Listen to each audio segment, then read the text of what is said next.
It's a pleasure to have you here, settling in for a bit of calm, immersive history to relax to. Before we begin our tale, I'm curious. Where in the world are you listening from at this very moment?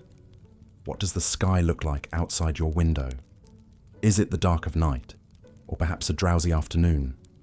Do share in the comments below, I'd love to know. And if you enjoy these quiet meanderings through yesteryear, designed to inform and soothe in equal measure, consider subscribing so you never miss an episode. There's something undeniably cozy about drifting off to the gentle cadence of history, and I'm honoured to be your guide. Tonight, we venture to a world both distant and strangely familiar, the harrowing existence of criminals in medieval times. An age of brutality and betrayal, yes, but also of daring exploits, wrenching remorse, and the enduring power of the human spirit against all odds. So make yourself comfortable, dear listener, and let us step back through the centuries to a time when survival was a daily battle, and the line between outlaw and hero was oft blurred indeed. Medieval Europe, that tumultuous period spanning roughly the 5th to the 15th centuries, was in many ways a world apart from our own. The rhythms of life were dictated by the turning of the seasons, the tolling of church bells, the iron grip of the feudal system. For the vast majority, it was an existence of unrelenting hardship, a constant struggle against famine, plague, and the whims of one's betters. In this unforgiving landscape, is it any wonder that some were driven to the fringes, forced to resort to thievery and violence to keep body and soul together? Highway robbers haunted the wooded roads, cut purses prowled the marketplaces, and bandits became folk heroes to the downtrodden peasantry. Yet the medieval world was one of stark contrasts. Against the grime and squalor stood the glittering majesty of the royal court, the sacred hush of the cathedral, the soaring battlements of the castle. And it was from these seats of power that a harsh, unyielding justice was meted out to any who dared transgress. Public spectacles of torture and execution were a common sight, serving as both entertainment and dire warning to the masses. The stocks and pillory, the branding iron and the gallows, these brutal instruments loomed large in the popular imagination, a reminder of the steep price to be paid for straying beyond the bounds of law and custom. But what of the individuals who found themselves on the wrong side of this pitiless system? What desperate circumstances drove them to risk life and limb? And what became of them in the end? These are the questions we'll be exploring in all their gritty, poignant detail. Through the mists of time, their stories call out to us. Tales of daring and defiance, of sin and redemption. The peasant highwayman, the charismatic bandit, the repentant killer. Each has much to teach us about the human condition and the thin line that separates any one of us from a life beyond the pale. So let us heed their whispers and walk a while in their footsteps, that we may better understand the cruel vicissitudes of fate that governed their world, and perhaps, in some small way, our own. But first, a word of caution. The journey we're about to embark upon is not for the faint of heart. The medieval underworld was a grim and unforgiving place, where life was often nasty, brutish, and short. But therein lies its morbid fascination, the knowledge that these were real people, driven to extremes by circumstances we can scarcely imagine. Through the alchemy of storytelling, we can resurrect them for a brief, haunting moment, not to glorify their deeds, but to bear witness to their humanity. So steel yourself, dear listener, for a harrowing descent into the dark heart of the Middle Ages.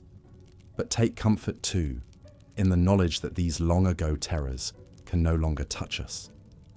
We are safe in the present, wrapped in the hard-won security and civility of our modern age. And yet, as we drift off to sleep tonight, perhaps we'll spare a thought for those less fortunate souls, the ones who lived and died by the sword, the noose, and the iron fist of medieval justice. May their stories endure, a testament to the indomitable human spirit in the face of unimaginable adversity. But I'm getting ahead of myself. Before we plunge headlong into the thick of it, let's take a moment to set the stage. Picture, if you will, the Europe of the 1200s. A patchwork of feudal kingdoms, each ruled by a monarch whose power was absolute in name, if not always in practice. For the vast majority of the population, the peasants, serfs, and villeins who toiled in the fields and huddled in thatched hovels, life was a relentless cycle of back-breaking labour and grinding poverty. They were bound to the land, subject to the whims of their lords, and utterly at the mercy of the elements. In times of plenty, they might eke out a meagre existence, but all too often, their lives were upended by forces beyond their control. A failed harvest could mean starvation. A marauding army could reduce their village to ashes. And always, the spectre of disease loomed. The dreaded plague that struck without warning and decimated entire communities. Against this bleak backdrop, is it any wonder that crime flourished?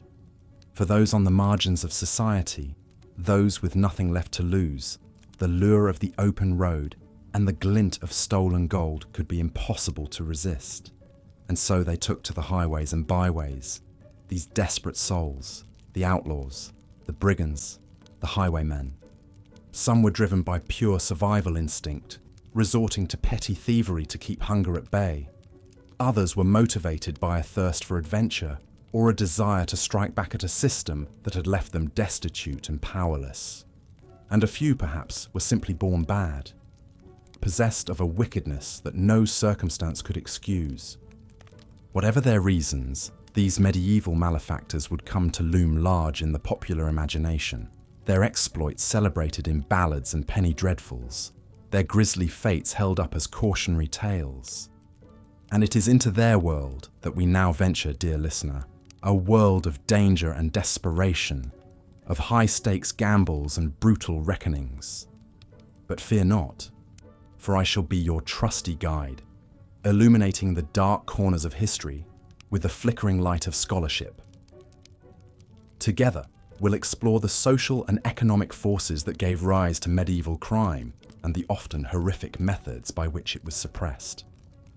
We'll meet some of the era's most notorious outlaws, men like Jack Cornwall, the peasant farmer turned highway robber, and Eustace Foleville, the aristocratic gang leader with a Robin Hood complex.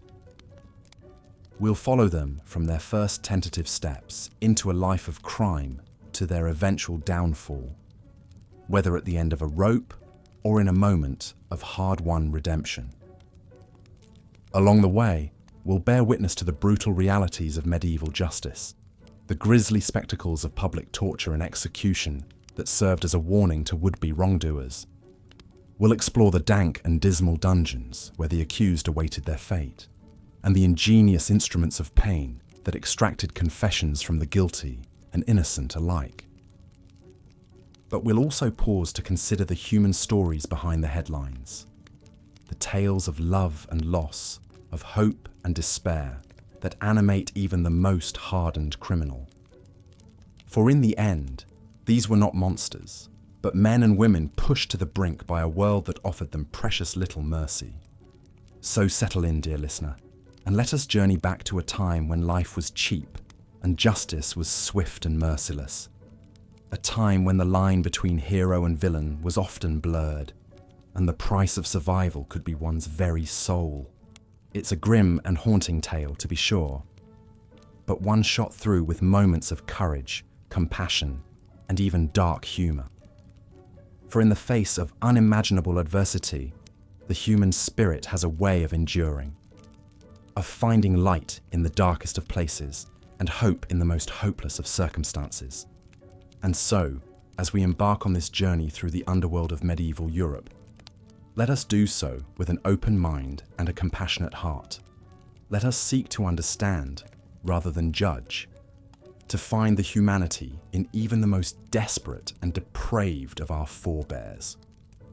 For in doing so, we may just come to see our own world in a new light, to appreciate the progress we've made and the work that still remains to be done. And perhaps, just perhaps, we'll find a measure of empathy for those who came before us, the lost and the damned, the sinners and the saints, who lived and died in a time of unimaginable brutality. But enough of my philosophizing. The hour grows late, and the mists of time beckon. Let us step through the veil, you and I, into a world of cut-purses and cudgels, of gallows and gibbets, a world where survival was a daily struggle and mercy was in short supply. Welcome, dear listener, to the dark heart of the medieval underworld. May you find here not only morbid fascination, but also moments of unexpected poignancy, glimmers of light in the gathering gloom. And may you emerge from this journey with a renewed appreciation for the fragile blessings of peace, prosperity, and the rule of law. But I've tarried over long in setting the stage. The players await, the drama is about to unfold. So steel yourself, gentle listener, and let us descend together into the depths of the distant past. A past that is in some ways not so very distant at all. A past that echoes through the ages, whispering its secrets to those with ears to hear. Come then, let us heed its call and see what grim wonders await us in the annals of medieval crime and punishment. As we drift deeper into the sordid underworld of medieval crime, let us turn our gaze to one of the most infamous breeds of outlaw during this era, the charismatic bandit. While many highwaymen and robbers were driven to their illicit deeds by sheer desperation and poverty, a rare few seemed to revel in the thrill of the heist and the adoration of the common folk they claimed to champion. One such dashing rogue was Eustace Folville, a 14th century gentleman turned outlaw, who became a veritable folk hero in the English Midlands. Born into a respectable Leicestershire family, Folville seemed destined for a life of privilege and comfort. However, a fierce family feud and a taste for rebellion soon set him on a far different path. The tale goes that Folville took up arms against the crown after his cousin was unjustly imprisoned by the Sheriff of Nottingham. Vowing revenge, Eustace gathered a loyal gang of men and rode out to make the sheriff pay for his transgressions. In a daring raid, they ambushed and killed the sheriff and several of his men, then melted back into the dense Charnwood forest that became their refuge. But rather than flee as fugitives, Folville and his band embarked on an audacious new career as robbers. With a twist, they began targeting the most reviled figures of the common folk, the tax collectors. In an age of crushing inequality, ruthless collection of taxes and levies was deeply resented by the peasantry, who could barely afford to feed their families. By relieving these collectors of their ill-gotten lucre, and perhaps lightening their own purses in the process, Folville's gang soon won the adoration of the masses. The most legendary of these heists took place in 1326, during the reign of King Edward II. On a foggy morning, Eustace and his men ambushed an unsuspecting royal caravan transporting taxes collected by the tyrannical Duke of Exeter. The robbery was a smashing success, and while exact figures are uncertain, the haul was reportedly immense. But true to form, Folville made certain a generous cut of the spoils found its way into the hands of the impoverished locals, winning their eternal gratitude and loyalty in return. Of course, such audacious crimes against crown and state would not go unanswered forever. Royal writs were issued denouncing Folville as a notorious robber and offering a handsome bounty for his capture. The outlaw's family members were thrown in prison in hopes of drawing him out. Posses of sheriffs and soldiers scoured the countryside for Eustace and his men. Yet through a combination of local support, daring evasion, and perhaps just sheer boldness, Eustace and his Folville gang managed to elude capture for years. They became local legends. The gentleman thief and his merry men who robbed from the rich, gave to the poor and mocked the powers that be. Embellished tales of Eustace's exploits spread like wildfire through alehouses and marketplaces, growing in each retelling. Some stories claimed Eustace had a secret tunnel network beneath the forest to spirit away his loot. Others swore he could transform into a fox to evade pursuit by baying hound. Most famous of all was the tale of his archery contest with the devil himself, in which Folville wagered his soul in a test of skill, only to cheat the fiend with an impossible trick shot. As entertaining as such folk tales may be, the truth is, we may never know the full details behind the legend of Eustace Folville. What scraps of historical record remain suggest he did indeed lead a gang of highwaymen in Leicestershire for over a decade, robbing and killing at least a dozen men along the way. And in a strange twist of fate for an outlaw, Eustace was eventually pardoned by the very king who had long sought to hang him. In 1334, now middle-aged and weary of the fugitive life, Folville threw himself on the mercy of the young King Edward III, and much to everyone's shock, received it.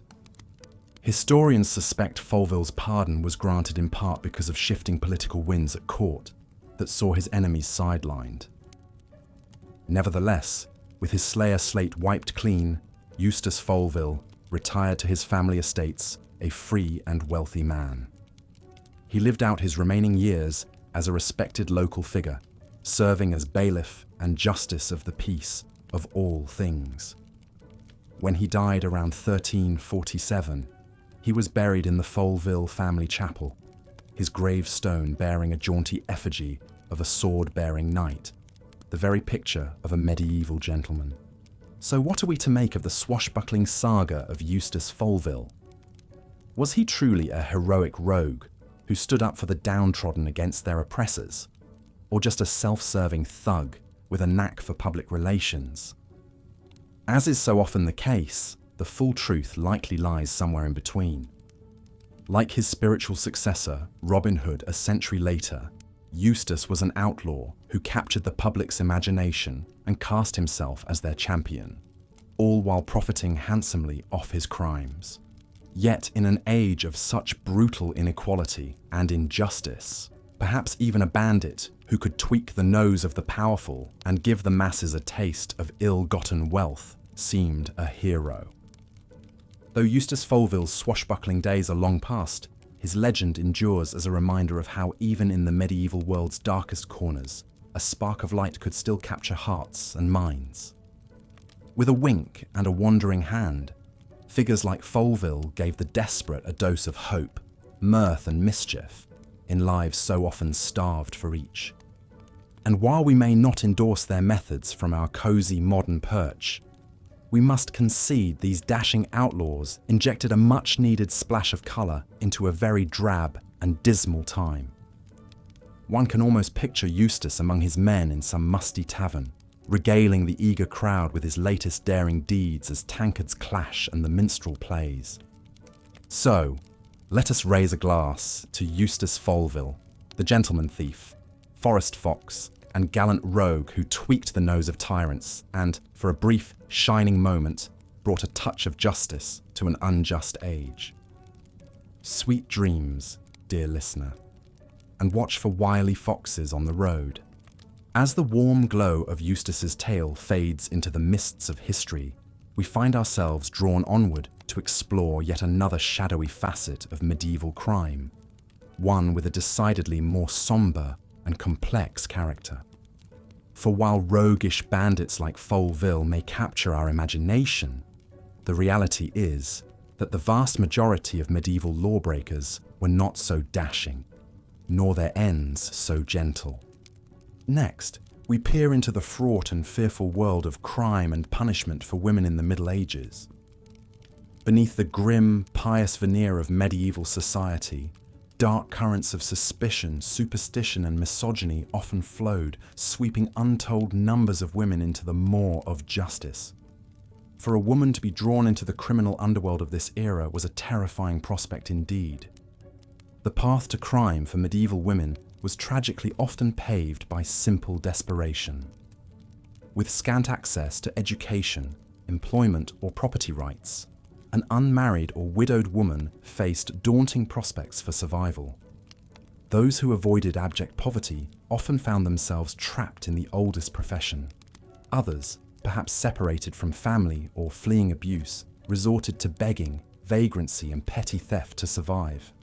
Yet these so-called crimes of poverty left countless women exposed to the harsh, unyielding brutality of medieval law.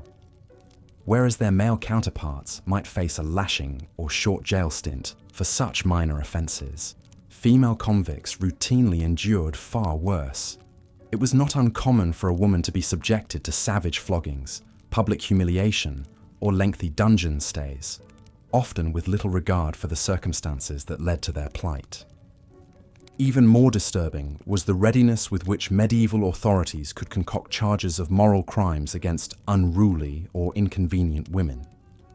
The Inquisition was only too eager to extract confessions of witchcraft, heresy, and sexual impropriety from suspects via torture. Village gossip and jilted lovers could easily spark accusations that might see an innocent woman burned, drowned, or banished.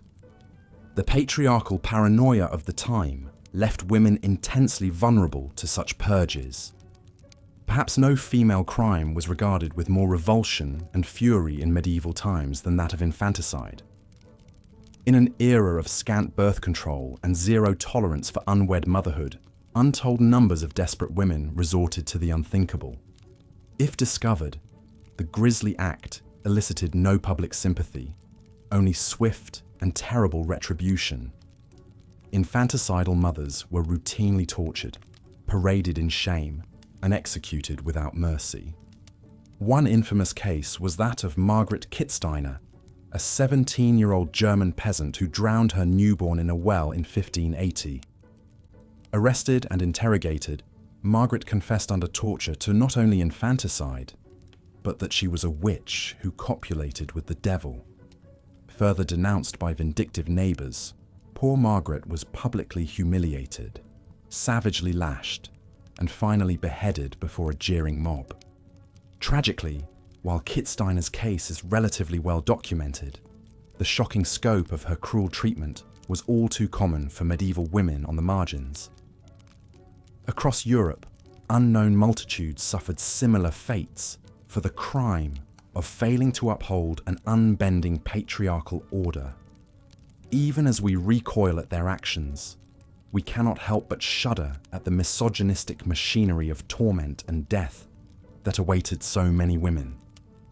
And so we pause to consider, with mingled sorrow and anger, the legions of tragic Margarets, the desperate, discarded, and demonized who haunt the footnotes of medieval history. Theirs are the faces we cannot quite picture, the names left unrecorded, the injustices unredressed to the present day. We are left to wonder how many innocent lives were shattered under the pitiless hammer of a society that so feared the feminine. But let us draw some solace as we slip softly into slumber, that we inhabit a world grown, however haltingly, a bit more hospitable and humane for our sisters since those dark days. A world that strives, in fits and starts, to lift up the fallen and empower the powerless. And while medieval justice remains a nightmare to shudder us awake, with each generation we inch our way toward a brighter dawn. Rest well, weary traveller, and take heart, for you are not alone on this winding, hard-fought road. In the medieval world, the line between life and death was far more tenuous than it is today. With disease, famine, and violence ever-present threats, it's little wonder that some turned to crime out of sheer desperation. The brutal punishments awaiting those caught often proved an insufficient deterrent in the face of gnawing hunger or the lure of quick riches. Among the most notorious of these medieval malefactors was Jack Cornwall, a humble peasant farmer who turned to a life of highway robbery in 14th century England. Born into poverty and raised in a ramshackle hovel, Jack toiled in the fields from sunrise to sunset, breaking his back for the local lord in exchange for a few meagre scraps. As the years ground on, Jack watched his family slowly starve, his once ruddy-cheeked children reduced to little more than skin and bones. Finally, something within him snapped. He could no longer bear to watch his loved ones suffer while the wealthy grew fat off the fruits of his labor. And so, Jack hatched a plan as desperate as it was daring. Under cover of darkness, he began waylaying wealthy travelers on the lonely forest roads, first with little more than a stout club and a menacing scowl. But as his confidence grew, so too did his ambition. Jack soon graduated to a rusted sword pilfered from a dead soldier and a tattered black mask to conceal his identity. His modus operandi was simple but effective. Jack would lay in wait behind a blind curve, his lean frame concealed amid the dense underbrush. When a likely mark approached, he would leap out with a fearsome bellow, brandishing his blade and demanding their purse. Most were so startled, they readily complied. In this fashion, Jack Cornwall managed to eke out a living on the margins of society, his ill-gotten gains providing a much-needed supplement to his family's paltry income. For a time, it seemed as though he might actually get away with it, until a chance encounter with a wealthy merchant would seal his fate. The portly trader was not so easily cowed as Jack's usual targets. When the highwayman demanded his gold, the merchant drew a dagger from his cloak and lunged at Jack with a speed belying his bulk. Caught off guard, Jack fell backwards, cracking his head on a stone. The last thing he saw as his vision went black was the merchant's face leering over him in triumph. Jack awoke to find himself shackled in a dank, foul-smelling cell, his head throbbing and his mouth cottony with thirst. He languished there for days, the seconds seeming to ooze by in the chilling damp and pestilential rot of his dungeon confines. The rare shafts of light that penetrated his cell came tinged with an ominous reddish hue, as if the very sun had been stained by the blood of centuries' worth of unfortunate occupants. When the day of his trial finally arrived, Jack was dragged before a court of landed nobles and self-satisfied clerics, their bejeweled fingers and sumptuous robes, a sharp contrast to his own filthy rags and gaunt, unshaven features. He knew at once that he could expect no mercy from such an audience. The proceedings were little more than a farce, a foregone conclusion. The sneering merchant recounted Jack's attack in exaggerated detail, painting himself as the heroic victor over a deranged, bloodthirsty villain. No one asked Jack for his version of events. No one cared that his crimes had been driven by deprivation and despair, rather than greed or malice. In the end, the sentence was as swift as it was cruel. Death by hanging, to be carried out at dawn the following day. A hush fell over the courtroom, broken only by a strangled sob from Jack's wife, who had come to bear witness to her husband's fate. Babe in arms. That night in his cell, Jack stared at the stone walls, the guttering torchlight tracing capering demon shadows across their clammy expanse. He thought of his family, of the empty belly and broken heart his death would leave behind. Mostly, though, he thought of the bitter unfairness of it all, of the yawning chasm between the haves and have-nots that had swallowed him whole. As the first pale fingers of dawn crept through the bars of his cell window, he almost welcomed the oblivion to come. They came for him at first light, a trio of burly guards who hauled him up from the filthy straw and dragged him stumbling out into the morning chill. A small crowd had gathered to witness his end, their faces a mix of pity, contempt, and morbid anticipation. In their midst, he glimpsed his wife, tears streaking her pale cheeks as she clutched their wailing infant son. Jack barely felt the rough hemp of the noose as it settled around his neck. So consumed was he by the anguish in his love's eyes. The hooded executioner muttered a half-hearted prayer, more for the benefit of the spectators than the condemned. And then, with a sudden jerk and a sickening crack, Jack Cornwall, peasant farmer turned highwayman, was no more, just one more wretched soul ground beneath the wheels of a merciless world. His body was left to twist in the wind as a grim reminder to any who might follow in his footsteps, a forlorn human scarecrow unheeded by the circling carrion birds. Passers-by would later report that his lifeless face seemed etched with a profound sadness beyond mere death, an unending lament for the injustice that had defined his life, and so many others like it. In time, Jack's story would fade from memory, lost amid the numberless ranks of the downtrodden and desperate. But for a fleeting moment, his name had stood as a symbol of defiance against a world stacked hopelessly against the lowly likes of him. A small, flickering light of resistance in an age of darkness.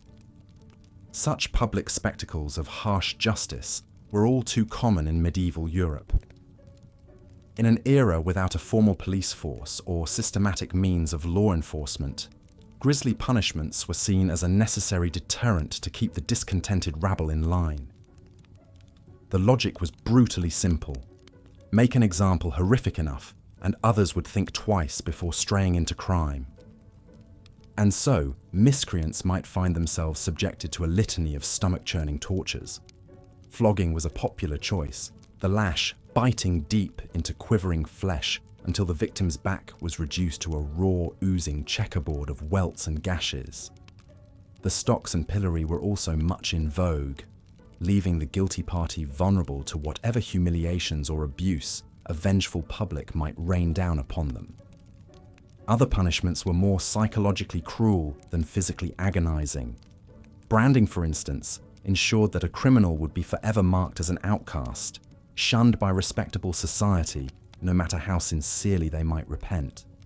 Likewise, mutilations, the severing of a hand or splitting of the nose, left the offender permanently disfigured, an embodied cautionary tale against the wages of sin. Perhaps most feared of all was the spectre of gibbeting, having one's corpse tarred and encased in a wrought iron cage, left to sway in the breeze at a crossroads or other public place.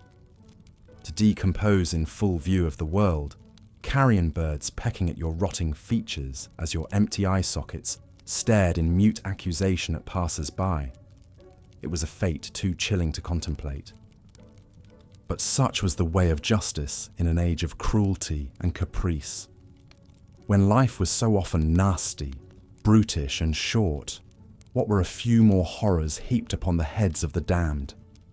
The medieval mind saw in such punishments not just retribution, but a macabre form of theatre, a morality play written in blood and agony to keep a seething underclass in check.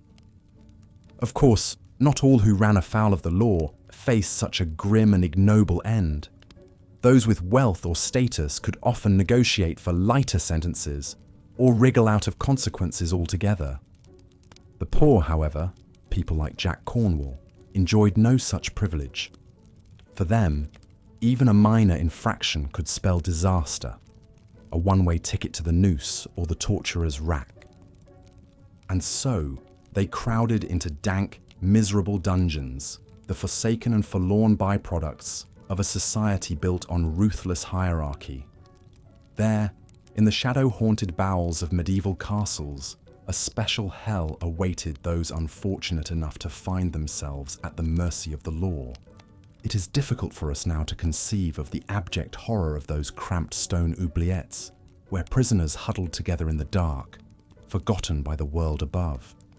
The lucky ones might have a tiny barred window high up the wall, admitting a single anemic shaft of light. The unlucky made do with guttering torches or tallow candles, their fitful illumination scarcely piercing the gloom. The stench in those underground warrens was unimaginable, a noxious melange of unwashed bodies, overflowing chamber pots, and mouldering food scraps. Vermin scurried underfoot, grown fat and bold on the prisoner's leavings. The damp chill seeped into the marrow of one's bones, inescapable and soul-wearying. But worse than the physical privations were the muffled echoes of despair that reverberated through those clammy corridors. At all hours, the faint sounds of sobbing, raving, and piteous pleading wafted from behind the iron-banded doors. The cries of men and women pushed beyond the limits of sanity and endurance, their minds shattered by unrelenting misery. Many left their mark on those walls in desperate scratchings. A name, a plea, or a crude etching of a lost loved one's face. Poignant reminders that real human beings had suffered and languished in those hellish confines. Some of those graffitied messages still survive today, faded and worn, but still legible. Ghostly whisperings from a distant age of sorrow. Few prisoners emerged from such nightmarish captivity unscathed. Even those who managed to avoid the worst tortures were often broken in body and spirit, aged beyond their years by the unremitting trauma of their confinement. Some simply wasted away, succumbing to disease or starvation, unmourned and forgotten in the dark. Others took their own lives, unable to bear another day in such purgatory. They hanged themselves with knotted bedsheets or dashed their heads against the unyielding stone until blessed oblivion claimed them. Such was the ferocious tenacity of the human will to suffer that these acts of self-annihilation were often the only form of agency left to the damned. But amidst all this anguish and abasement, there were also fleeting moments of grim solidarity. Prisoners would sometimes band together, sharing what meagre scraps of food or comfort they could muster. They would tell each other stories or sing bawdy songs to keep despair at bay, their defiant laughter ringing out in the fetid darkness like a herald of unbroken spirit. In the dungeons, the usual barriers of class and status melted away. A common wretchedness bound the inmates together, from lowly pickpocket to disgraced nobleman. All were equals in the eyes of the dank stone walls and scurrying rats. And in that shared degradation, they found a strange sort of kinship, a reminder that even in the depths of misery, humanity endures. For most, of course, it was but a temporary reprieve. The grim fates that awaited them beyond the dungeon walls loomed ever-present, an inescapable doom. But for a few precious moments, in that camaraderie of the damned, they could forget the horror of their lot and feel a little less alone in the uncaring void of a brutal world. Such was the lot of the medieval prisoner, a descent into a lightless underworld of suffering and despair, where the only escape was often death itself. And yet, even in that abyss of torment, the indomitable human spirit flickered on, an ember of defiance amidst the all-consuming dark. But not all those who ran afoul of the law were doomed to such a bleak and anonymous end. Some, through a combination of wit, daring, and sheer brazenness, managed to carve out a strange sort of celebrity for themselves, becoming the stuff of tavern songs and whispered legend. Such was the case with Eustace Folville, a dashing 14th century outlaw who charmed and bedeviled the English Midlands in equal measure. Born to a once proud family fallen on hard times, young Eustace seemed destined for a life of genteel poverty and obscurity, but a seething resentment burned in his breast, a sense that the world owed him more than the meagre lot he'd been handed. And so, like many a desperate man before him, Eustace turned to a life of crime. But where others resorted to brute force and crude banditry, Folville employed a rakish charm and keen wit that soon made him the talk of the Shire. With a band of loyal followers at his back, he set about relieving wealthy travellers of their gold with a smile and a courtly bow. But Eustace Folville was no common thief. He saw himself as a sort of Robin Hood figure, a dashing rogue who robbed from the rich to give to the poor, though in truth, he kept a healthy portion for himself. He cultivated an air of gentility, donning fine clothes and presenting himself as a wronged nobleman, forced into outlawry by cruel circumstance. This carefully crafted persona served him well. Tales of his exploits spread far and wide, often growing in the telling. Peasants whispered admiringly of the gallant highwayman who had beaten the wealthy at their own game, while ladies swooned at the thought of a dangerous but alluring rogue. Even some of his victims couldn't help but be charmed by his silver tongue and dashing demeanour. But Folville's specialty was harassing the tax collectors and agents of the crown, a risky business that nonetheless earned him folk hero status among the overtaxed populace. He and his men would lay in wait along forest roads, springing out to ambush the unsuspecting officials and relieve them of their heavy chests of coin. These daring raids became the stuff of legend. Eustace's merry band always seeming to melt back into the greenwood before the sheriff's men could catch their scent. The people revelled in these stories of the wily outlaws putting one over on the grasping royal authorities. In Eustace Folville, they found a vicarious champion against the crushing weight of the feudal system. Of course, the powers that be were less than amused by Folville's antics. They pursued him doggedly, eager to make an example of this brazen upstart who dared to flout their authority. But Eustace always seemed to stay one step ahead, foiling their traps with cunning ruses and harrowing narrow escapes. Once, it's said, he allowed himself to be captured, only to slip his bonds at the last minute and lead his flustered pursuers on a merry chase through a nearby village, vaulting fences and shimmying up drainpipes as they blundered along behind. By the time they thought to corral him, he had vanished into the ether, his mocking laughter echoing behind him.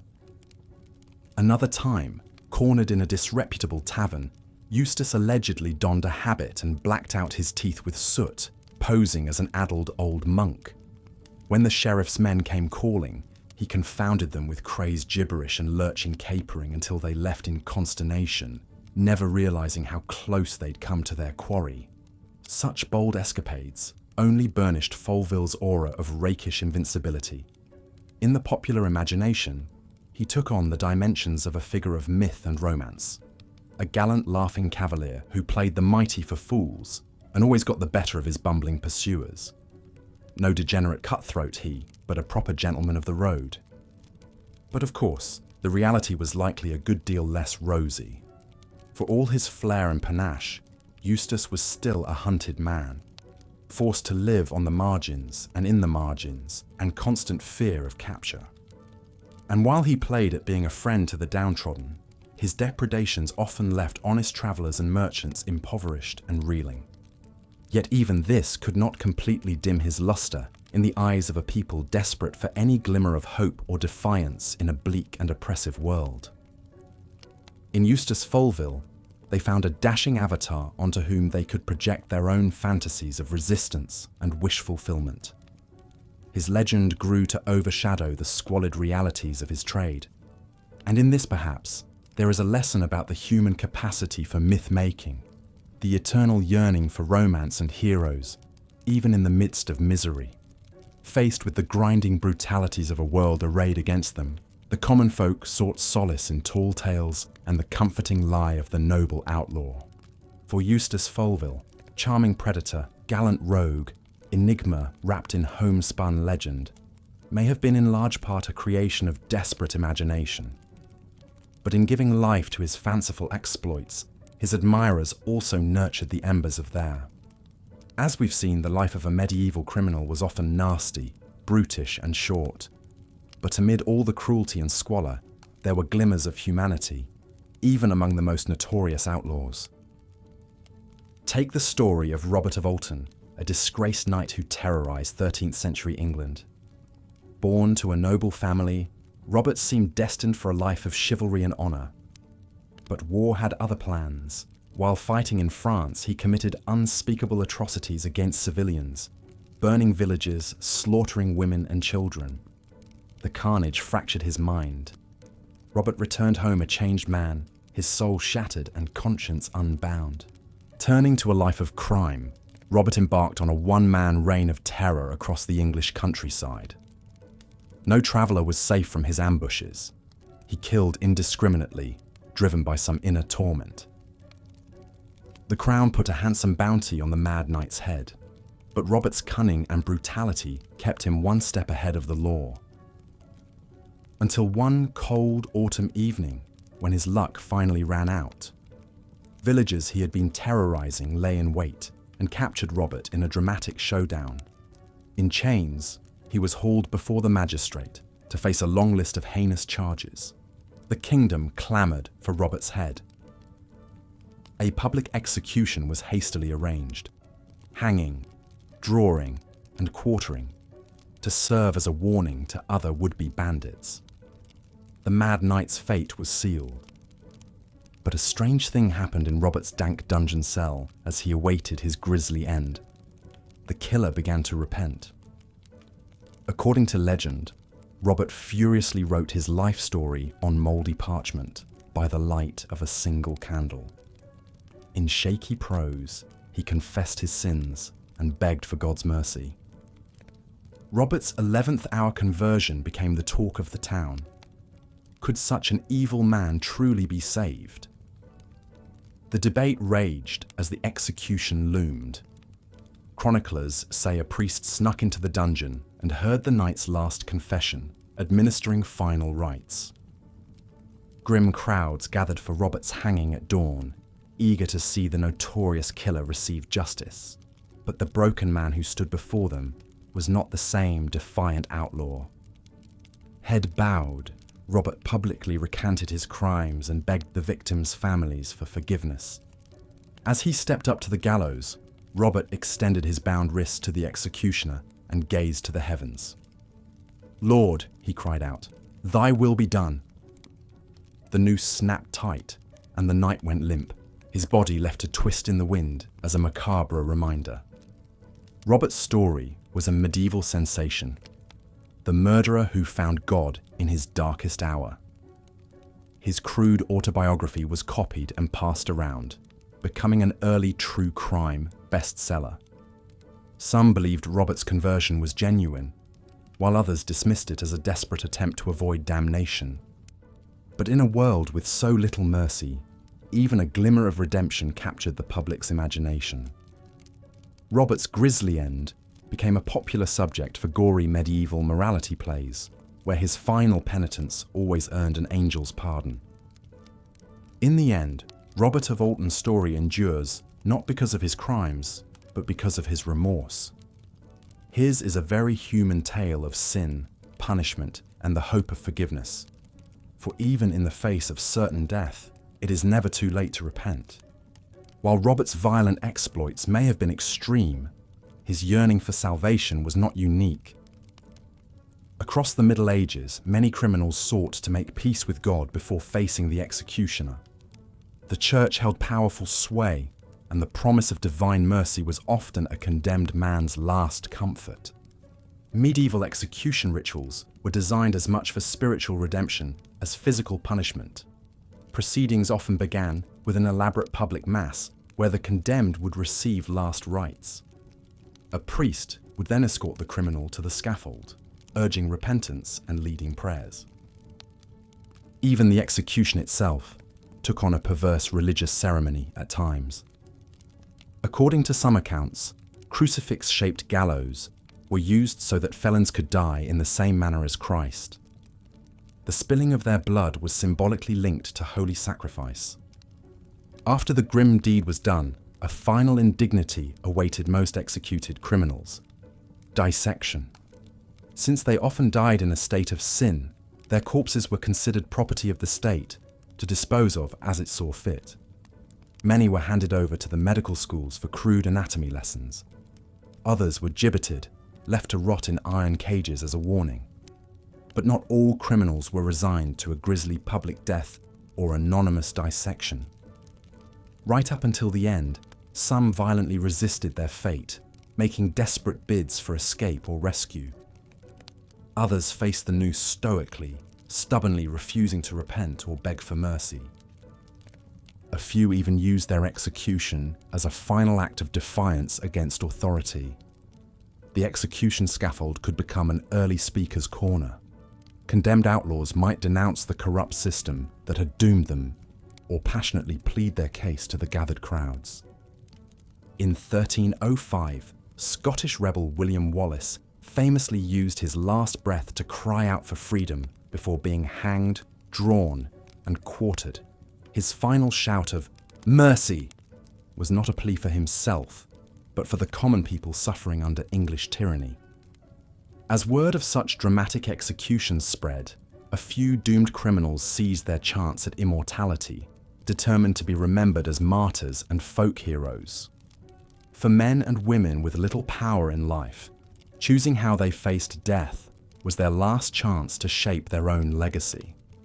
So while the violent lives of medieval criminals often ended at the scaffold, their stories lived on, whispered around campfires, scribbled in chronicles, and enacted on festival stages. In a largely illiterate society, tales of daring outlaws, jailhouse repenters, and defiant martyrs became a form of medieval pop culture.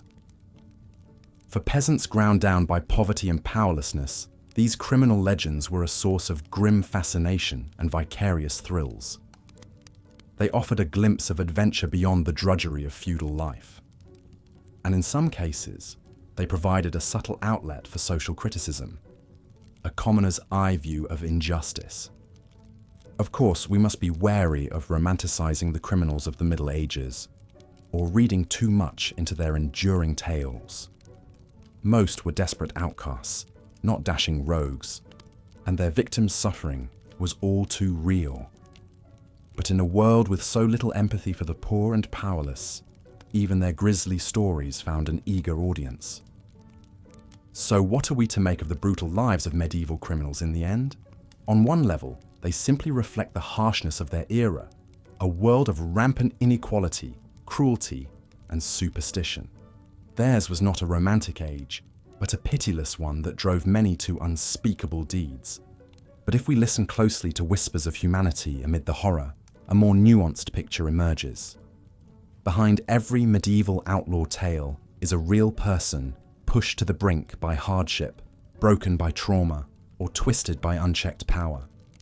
Their crimes may repel us, but their all-too-human flaws and yearnings still resonate across the centuries. We see in them echoes of our own potential for both cruelty and redemption.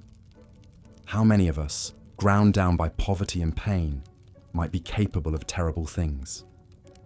In the end, perhaps the true value of pondering these long-ago criminal lives is the empathy it stirs in us, a recognition of our common frailties and hopes.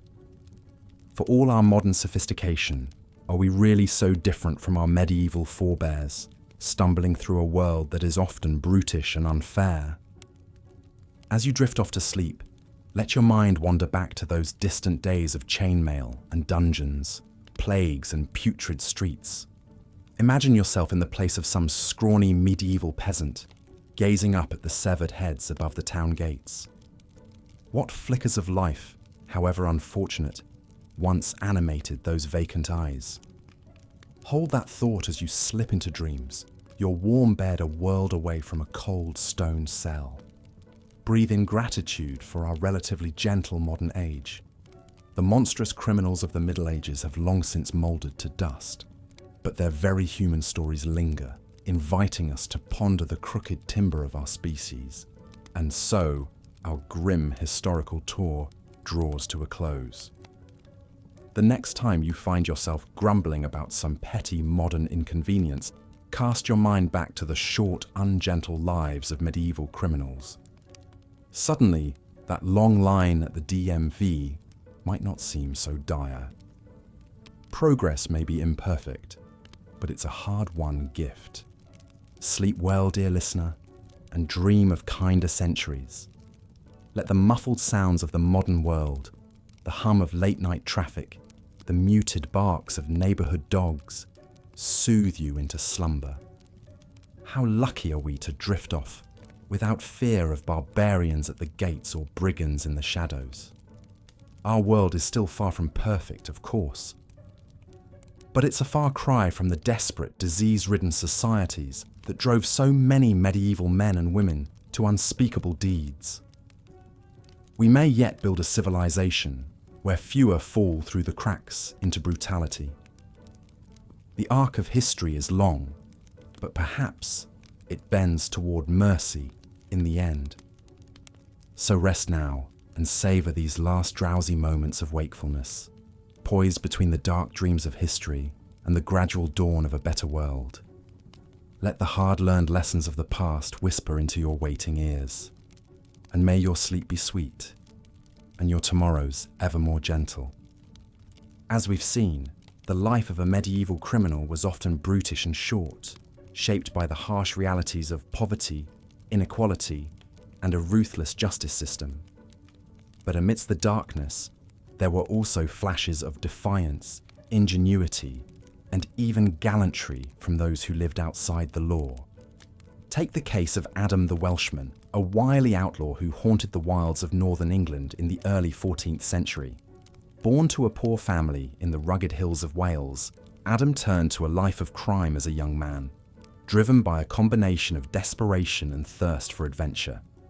With a band of loyal followers, Adam made a name for himself as a kind of Robin Hood figure, renowned for his daring heists against wealthy travelers and his generosity to the poor peasants who sheltered him. His exploits became the stuff of folklore. It was said he could disappear into the forest like a ghost, that he had a magic cloak that made him invisible, that he could charm the coins out of any man's purse with his quick wit and silver tongue. But the reality was likely far less romantic. Life on the run was cold, hungry, and perilous. Adam and his men slept rough in the woods, in constant fear of capture. They relied on a network of secret caves and sympathetic villagers to evade the authorities. And when they did strike, it was often with ruthless efficiency, leaving a trail of bodies and terrified survivors in their wake. For years, Adam managed to stay one step ahead of the law, even as his notoriety grew. The local sheriffs put a bounty on his head and hired special constables to track him down. But Adam was a cunning adversary. He bribed officials, intimidated witnesses, and eliminated traitors within his own gang to protect himself. However, as with most outlaws, Adam's luck eventually ran out. Betrayed by a jealous lover, he was ambushed by a posse of armed men in a small village where he had gone to visit his mother. A fierce battle ensued, but Adam was severely outnumbered. He was captured and marched back to the nearest town in chains to stand trial. In the makeshift courtroom, Adam stood before the local magistrate, his face bruised and bloodied, his wrists raw from his shackles. The charges against him were read out: murder, robbery, extortion, and an array of other crimes. The crowd that packed the room jeered and hissed, hungry for justice. But even in this dire moment, Adam remained defiant. According to legend, when the magistrate asked him if he had any last words, Adam flashed his trademark grin and quipped, "Aye, my lord, I may hang for my crimes, but at least I had the courage to live free, which is more than I can say for these bootlickers and sycophants you call subjects." The magistrate was not amused. He sentenced Adam to be hanged until dead, his body to be displayed as a warning to other would-be brigands. The execution was carried out swiftly in the town square, attended by a braying mob of peasants and merchants who cheered as the life drained from the outlaw's body. In death, Adam the Welshman passed into legend, the dashing rogue who defied the wealthy and powerful, the merry trickster who eluded capture for so long, the martyr who died a criminal but lived as a free man. Ballads were sung of his exploits for generations, even as the details grew more fanciful with each telling. But for every Adam the Welshman, for every romanticized outlaw hero, there were dozens more petty thieves, cut purses, and highwaymen who met a miserable end with little fanfare. The vast majority of medieval criminals were desperate, damaged souls, pushed to the margins by a brutally unequal society and forced to prey on each other to survive. Take the story of Will Scathlock, a simple cottager from Sussex who, in a fit of drunken rage, bludgeoned his wife to death with a shovel in 1432. A habitual drunkard and a brute, Will was well known in his village for his foul temper and his quick fists. His long-suffering wife, Mary, bore the brunt of his abuse for years until that fateful night when he finally went too far. Realizing what he had done, Will fled into the woods, leaving his wife's broken body for their children to find in the morning. For months, he survived by stealing scraps from rubbish heaps and slaughtered livestock from fields, slowly losing his mind from guilt, paranoia, and starvation. He was finally caught by the local reeve, curled up half dead in a drainage ditch, mumbling incoherently. Hauled before the manor court, he openly confessed to his crime and begged for mercy. But there was no mercy for a wife killer in those days. Will was sentenced to be pressed to death. A slow, agonizing execution where heavy weights were piled on the condemned's chest until they suffocated. As he lay gasping on the ground, feeling his ribs crack and his lungs collapse under the crushing load, Will Scathlock must have reflected on the bleak trajectory of his life, the poverty, the squalor, the constant gnawing hunger in his belly, the anger seething in his heart at a world that had given him nothing but hardship and pain. With his last breath, he rasped out a warning to the gathered crowd. "Beware the demon drink, friends. It made me a monster and brought me to this wretched end." Will Scathlock's story was all too common in an age where grinding poverty, rampant alcoholism, and unchecked domestic violence created a perfect storm of human misery. Like so many of his fellow criminals, Will was a product of his cruel, unforgiving environment, a man whose worst impulses were sharpened to a murderous edge by the daily struggle of medieval life. But there were some who managed to rise above their circumstances and achieve a measure of infamy, if not outright fame, through their audacious crimes. One such figure was Jeanne de Clisson, a 14th century Breton noblewoman turned pirate queen who terrorized the English Channel for over a decade. Jeanne's story began as a fairy tale romance. As a young girl, she was married off to a wealthy Breton lord named Olivier de Clisson. By all accounts, it was a happy union, blessed with several children and a life of luxury and privilege. But their idyllic world was shattered in 1343 when Olivier was captured by the English during the Breton War of Succession and publicly beheaded as a traitor. Jeanne was consumed by grief and rage at the unjust execution of her beloved husband. According to legend, she took her 2 young sons to witness their father's gruesome death, then made them swear a blood oath on his severed head to avenge him. Determined to make the English pay for their crime, Jeanne sold off her estates and used the money to finance a pirate fleet of her own. She had her ships painted black and their sails dyed blood red, earning her the nickname the Lioness of Brittany. With her sons and a crew of bloodthirsty mercenaries, she set out to wreak havoc on English shipping lanes. For 13 years, Jeanne de Clisson was the scourge of the Channel, capturing and pillaging dozens of English merchant vessels. She was renowned for her ruthlessness, personally beheading any English nobleman she captured and hurling their bodies into the sea. Her exploits became so notorious that the English crown put a massive bounty on her head, but she always managed to elude capture. As her pirate career flourished, Jeanne used her wealth to build a network of spies and informants across Europe, funneling vital intelligence to the French king to aid in his war against the English. She even bankrolled several assassination attempts against English nobles, though none were successful. But time and tide wait for no one, not even a pirate queen. As she entered her 50s, Jeanne's health began to fail, and her bloodlust finally cooled. After a particularly harrowing battle in 1356, where she was nearly captured, she decided to retire from piracy and live out her days in quiet obscurity. According to some accounts, Jeanne retreated to a remote castle on the Brittany coast, where she devoted herself to prayer and good works, trying to atone for her violent past. Other tales claim she simply vanished without a trace, her ultimate fate lost to history. Whatever the truth, there is no denying that Jeanne de Clisson lived a remarkable life, even by the turbulent standards of the Middle Ages. She was a woman who defied every convention of her time, a noblewoman who became a criminal, a wife who became a warrior, a mother who became a legend. In many ways, Jeanne's story embodies the strange contradictions of the medieval underworld. the blurring of lines between hero and villain, victim and perpetrator, justice and vengeance. In an age of stark brutality and rampant injustice, perhaps it's no wonder that some turn to crime as a means of asserting their humanity, of seizing some small measure of control over their destiny. As we contemplate these tales of daring outlaws and desperate cutthroats, it's tempting to romanticize their lives, to project our modern sensibilities onto their struggles.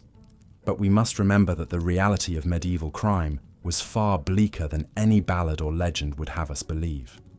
For every flamboyant bandit king or pirate queen, there were countless anonymous wretches who lived and died in squalor, their brief, miserable lives snuffed out by disease, starvation, or the noose.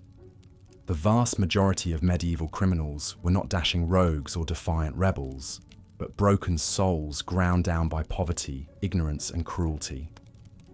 And yet, even in the darkest corners of the medieval underworld, there are glimmers of something achingly human.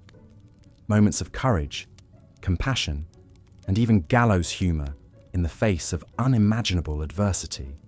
These were people who, for all their flaws and failings, fought tooth and nail to carve out some small space for themselves in a world that had no place for them. As we drift off to sleep, let us spare a thought for these long-lost souls, the peasant thieves and vagabond rogues, the highwaymen and cutpursers, the smugglers and pirates, and all the other forgotten outlaws of the Middle Ages.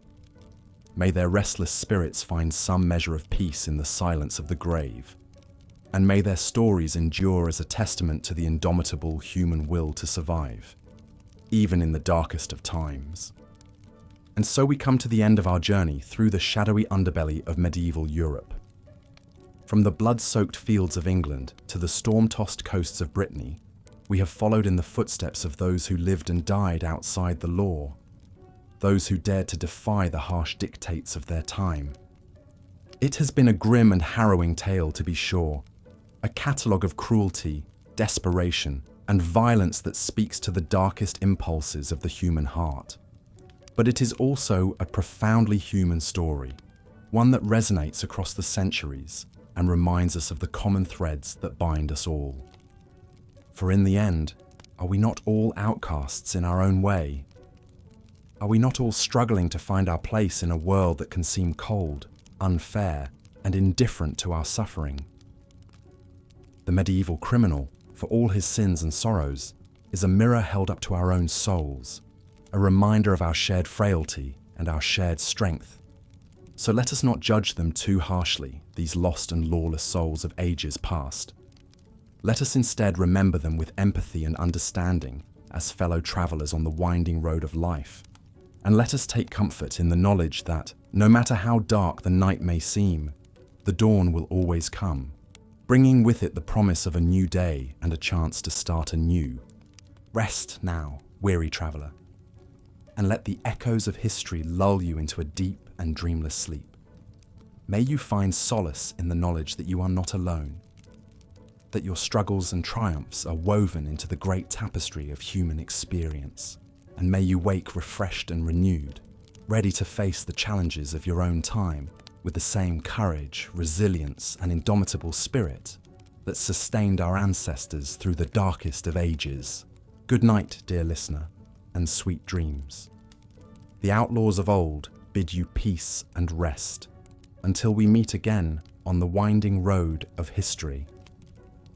The highway robbery exploits of Jack Cornwall soon became the talk of every tavern and town square across England. Ballads were composed extolling his daring and cunning in outwitting the king's men. But fame is a fickle mistress for an outlaw. The more renowned Jack became, the more urgently the authorities sought to apprehend him. In the summer of 1381, Jack's luck finally ran out. After a daring heist on a tax collector's carriage in Warwickshire, he was betrayed by a member of his own gang for the sizable bounty on his head. The informant led the local sheriff and 24 armed men to Jack's forest hideout, where he was arrested after a brief but fierce scuffle. In chains, Jack was hauled before the King's Justice in London to answer for his litany of crimes against Crown and God. The judge, an ancient, shriveled man with a permanent scowl, was unmoved by Jack's roguish charms. In a severe voice, he sentenced the highwayman to a traitor's death, to be hanged, drawn, and quartered in front of a jeering crowd. On the morning of his execution, Jack was dragged from the squalid confines of Newgate Prison to the public gallows at Tyburn. A festive, bloodthirsty mood hung over the thousands of spectators jostling for a better view of the gruesome spectacle to come. Vendors peddled meat pies and ale to the excited mob as Jack was led up the scaffold steps. Filthy and emaciated from weeks in the dungeon, Jack nonetheless flashed his trademark smirk as the executioner fitted the noose around his neck. "No man lives forever," he quipped to the hooting crowd. "I only regret I have but one life to give for my merry old England." At the signal, the trap door swung open and Jack plummeted to the end of the rope with a sharp crack.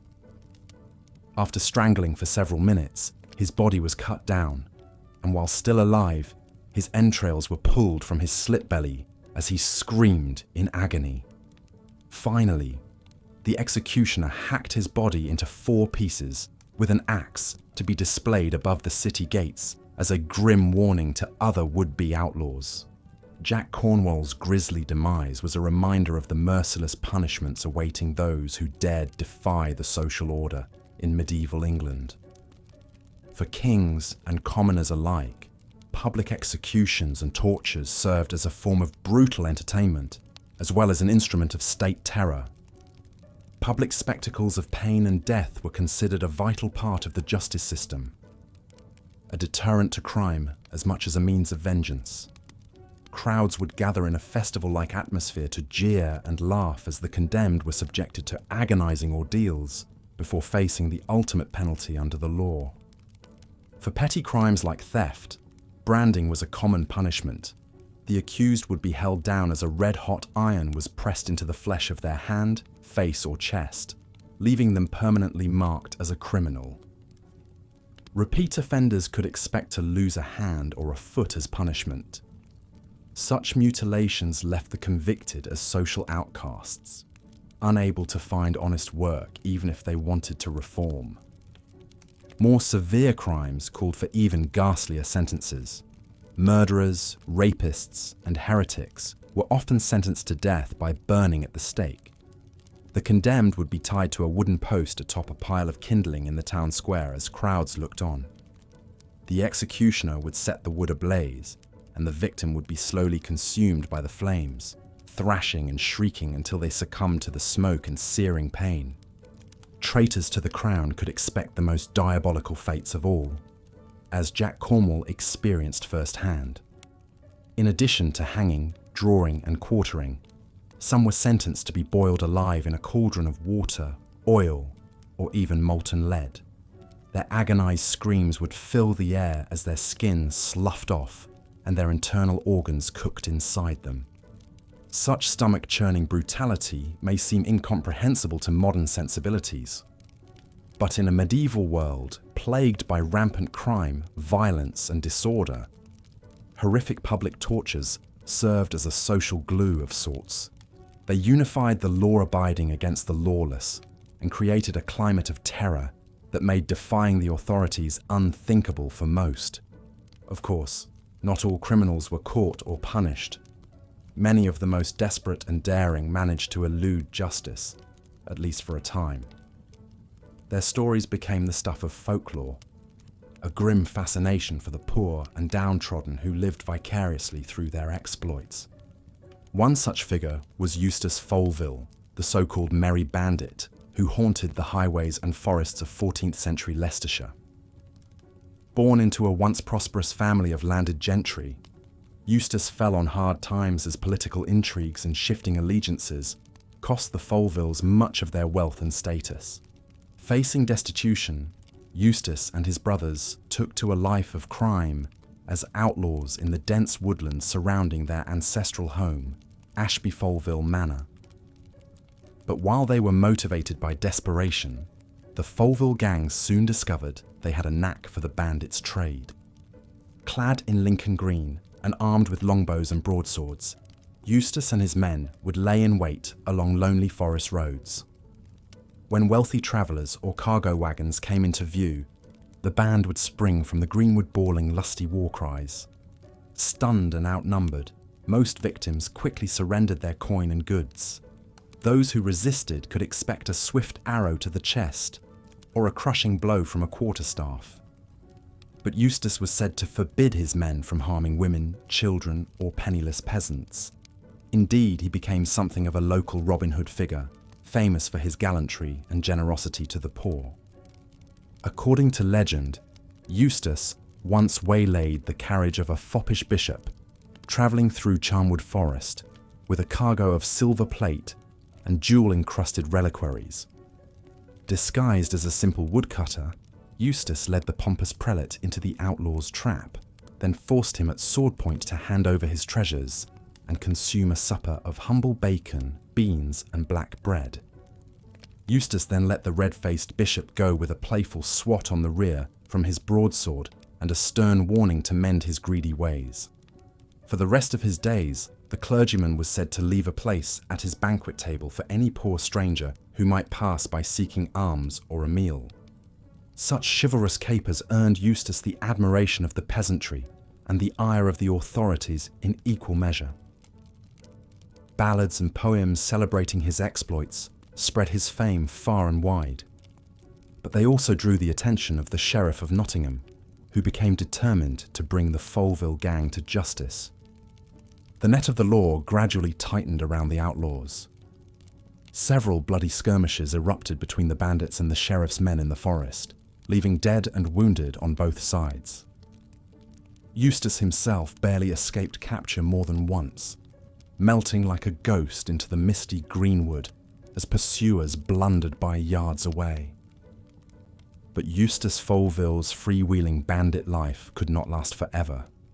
After a long manhunt, he was finally cornered at a remote inn and arrested after a brief but fierce sword fight left him wounded and exhausted. Tried and convicted of a laundry list of crimes, Eustace was sentenced to death by hanging at Nottingham Castle. According to some accounts, he was offered a last-minute pardon if he agreed to reveal the whereabouts of his buried loot. "Keep your pardon," Eustace reportedly scoffed, "for I've lived as a free man, and I'll die as one. Let the poor keep what I've given them, and be glad of it." With those defiant words, Eustace Foleville stepped bravely onto the gallows trapdoor and plunged to his death, entering the realm of legend as surely as any figure from the misty past. His short, merry life and violent end embodied the brutal realities and romantic ideals of the medieval outlaw in equal measure.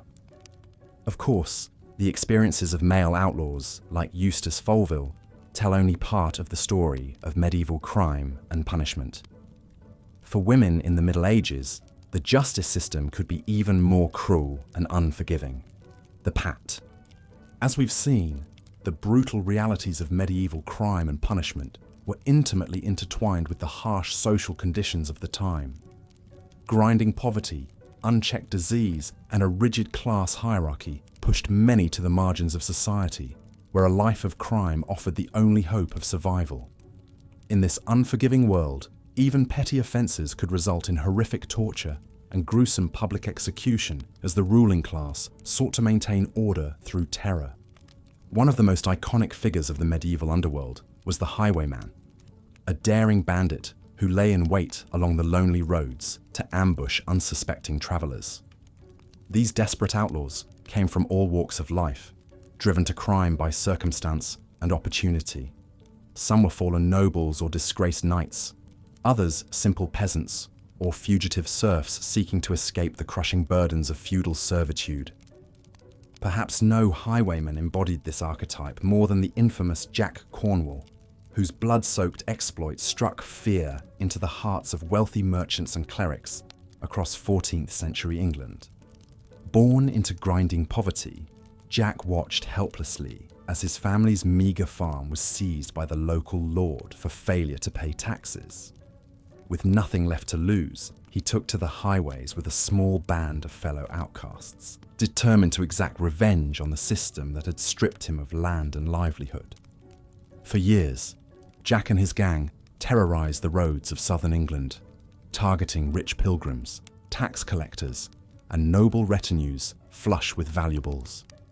Cloaked by darkness and the thick forests lining the muddy thoroughfares, they would spring from concealment, swords drawn and faces masked, to quickly overwhelm their startled quarry. Those who surrendered were often roughed up and robbed blind, their coin purses and jewels ripped away to fill the bandits' coffers. But anyone who dared resist could expect a swift and bloody end on the edge of Jack's merciless blade.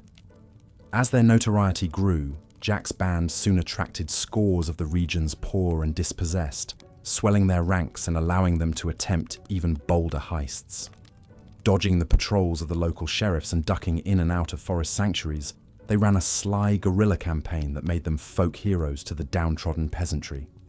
Songs and stories spread of Jack Cornwall's cunning exploits and his knack for humiliating the haughty elite, even as he fattened the purses of widows and orphans with his spoils. But no outlaw could escape justice forever in medieval England, where the crown was determined to make grisly examples of all who challenged its power. After one daring raid too many, Jack and his men were finally surrounded by a vast posse of sheriffs, hunters, and night trackers, all eager to collect the sizable bounty on the highwaymen's heads. In the fierce battle that followed, most of the gang was cut down in a desperate last stand. A wounded Jack managed to slip away into a nearby bog, but his freedom was short-lived. Feverish and weak from loss of blood, he was discovered unconscious by hounds and hauled in chains to the Tower of London to await the King's justice. Crowds thronged the muddy square on the day of Jack's execution, eager for the morbid spectacle of a celebrity criminal's demise. Hauled before the jeering mob, an emaciated Jack was made to endure one last ordeal, his crimes read out by a sneering bailiff over the catcalls and rotten produce hurled by the audience. The sentence was as swift as it was brutal, drawing and quartering, the grisly fate reserved for only the most notorious traitors to the crown.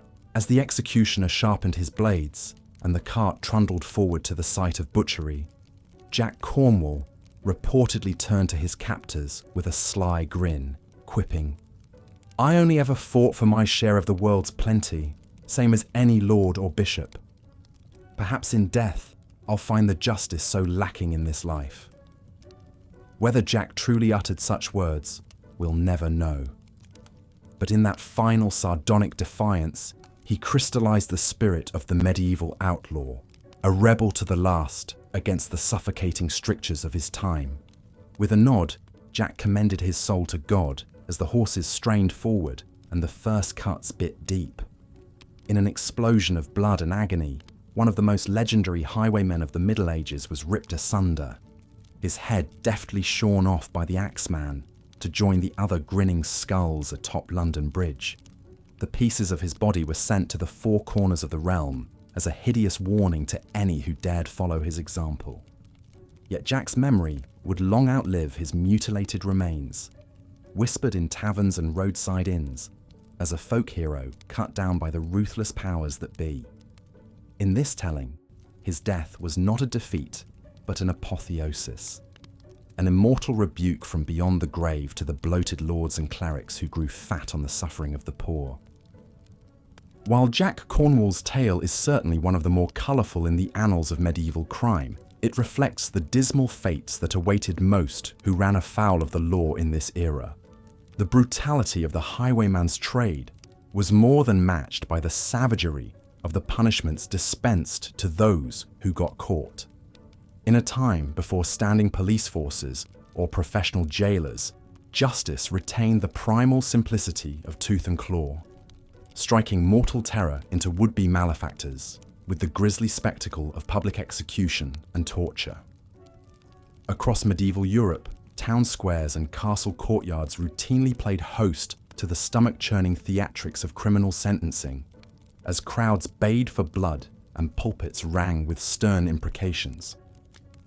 thick-necked executioners plied their trade with workmanlike gusto, turning living transgressors into object lessons in the certainty of divine judgment and royal retribution.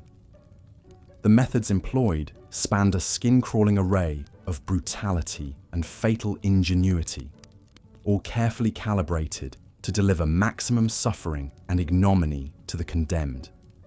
For pettier crimes like poaching, scolding, or public drunkenness, miscreants might be locked into the stocks or pillory, wooden restraints that held head and hands fast for the gleeful abuse of the masses.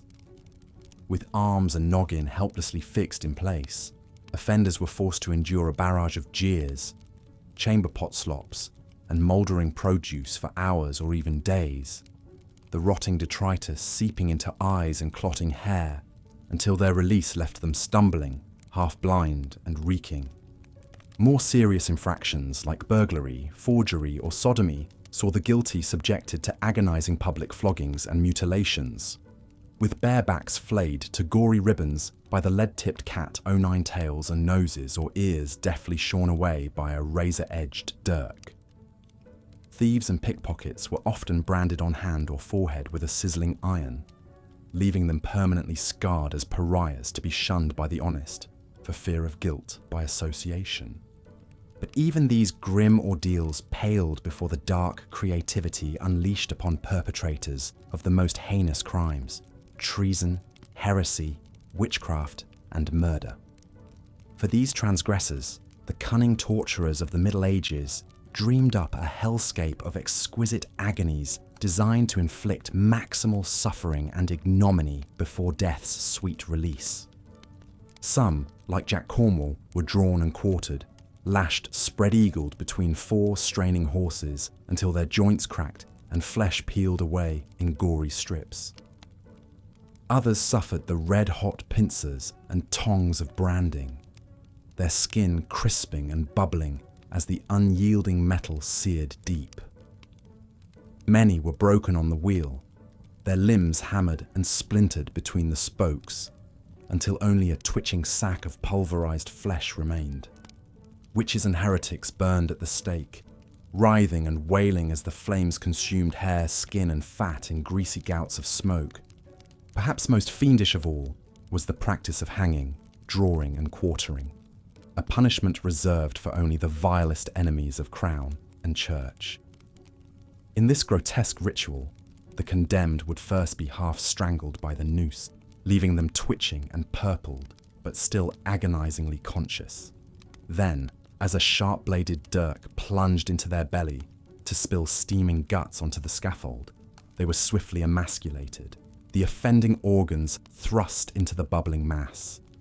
Finally, in an explosion of gore and viscera, the executioner's axe severed head from shoulders, releasing the criminal's tormented soul to whatever hellish judgment awaited. Such stomach-churning scenes played out with grim regularity across the mud and blood-splattered courtyards of medieval Europe. They served as a potent reminder of the utter brutality that awaited any who threatened the feudal order or ran afoul of the harsh, unforgiving codes of the time. In an age where life was already nasty, brutish, and short for all but society's upper crust, these gruesome spectacles sought to cow the masses into submission with the promise of even greater agonies for those who stepped out of line. Yet even amidst the cruelty and squalor of the Middle Ages, there were some who managed to rise above the muck and blood to achieve a sort of transgressive glamour. These were the dashing outlaws and gentlemen highwaymen who robbed from the rich to give to the poor, their exploits celebrated in song and story, long after the noose or axe blade claimed their necks. Bridging the gap between common cutpurse and romantic renegade, these merry men represented a tantalizing fantasy of rebellion against the suffocating strictures of feudal society. One of the most fabled of these figures was Eustace Foleville, the daring bandit and hood-clad scourge of 14th century Leicestershire. Born the youngest son of a respectable gentry family, Eustace seemed destined for a life of rural obscurity, another generation to work the land and uphold the family name. But a taste for wine, women, and wanderlust saw him cast out from hearth and home to make his fortune on the highways and byways of England. Blessed with a smooth tongue and a roguish charm, Eustace soon gathered a band of like-minded adventurers, recruiting from the ranks of poachers, deserters, and fugitive peasants. Clad in Lincoln green and armed with longbows and broadswords, Foleville's merry men prowled the great forests of the Midlands, lying in wait for plump merchant caravans and lumbering tax collectors.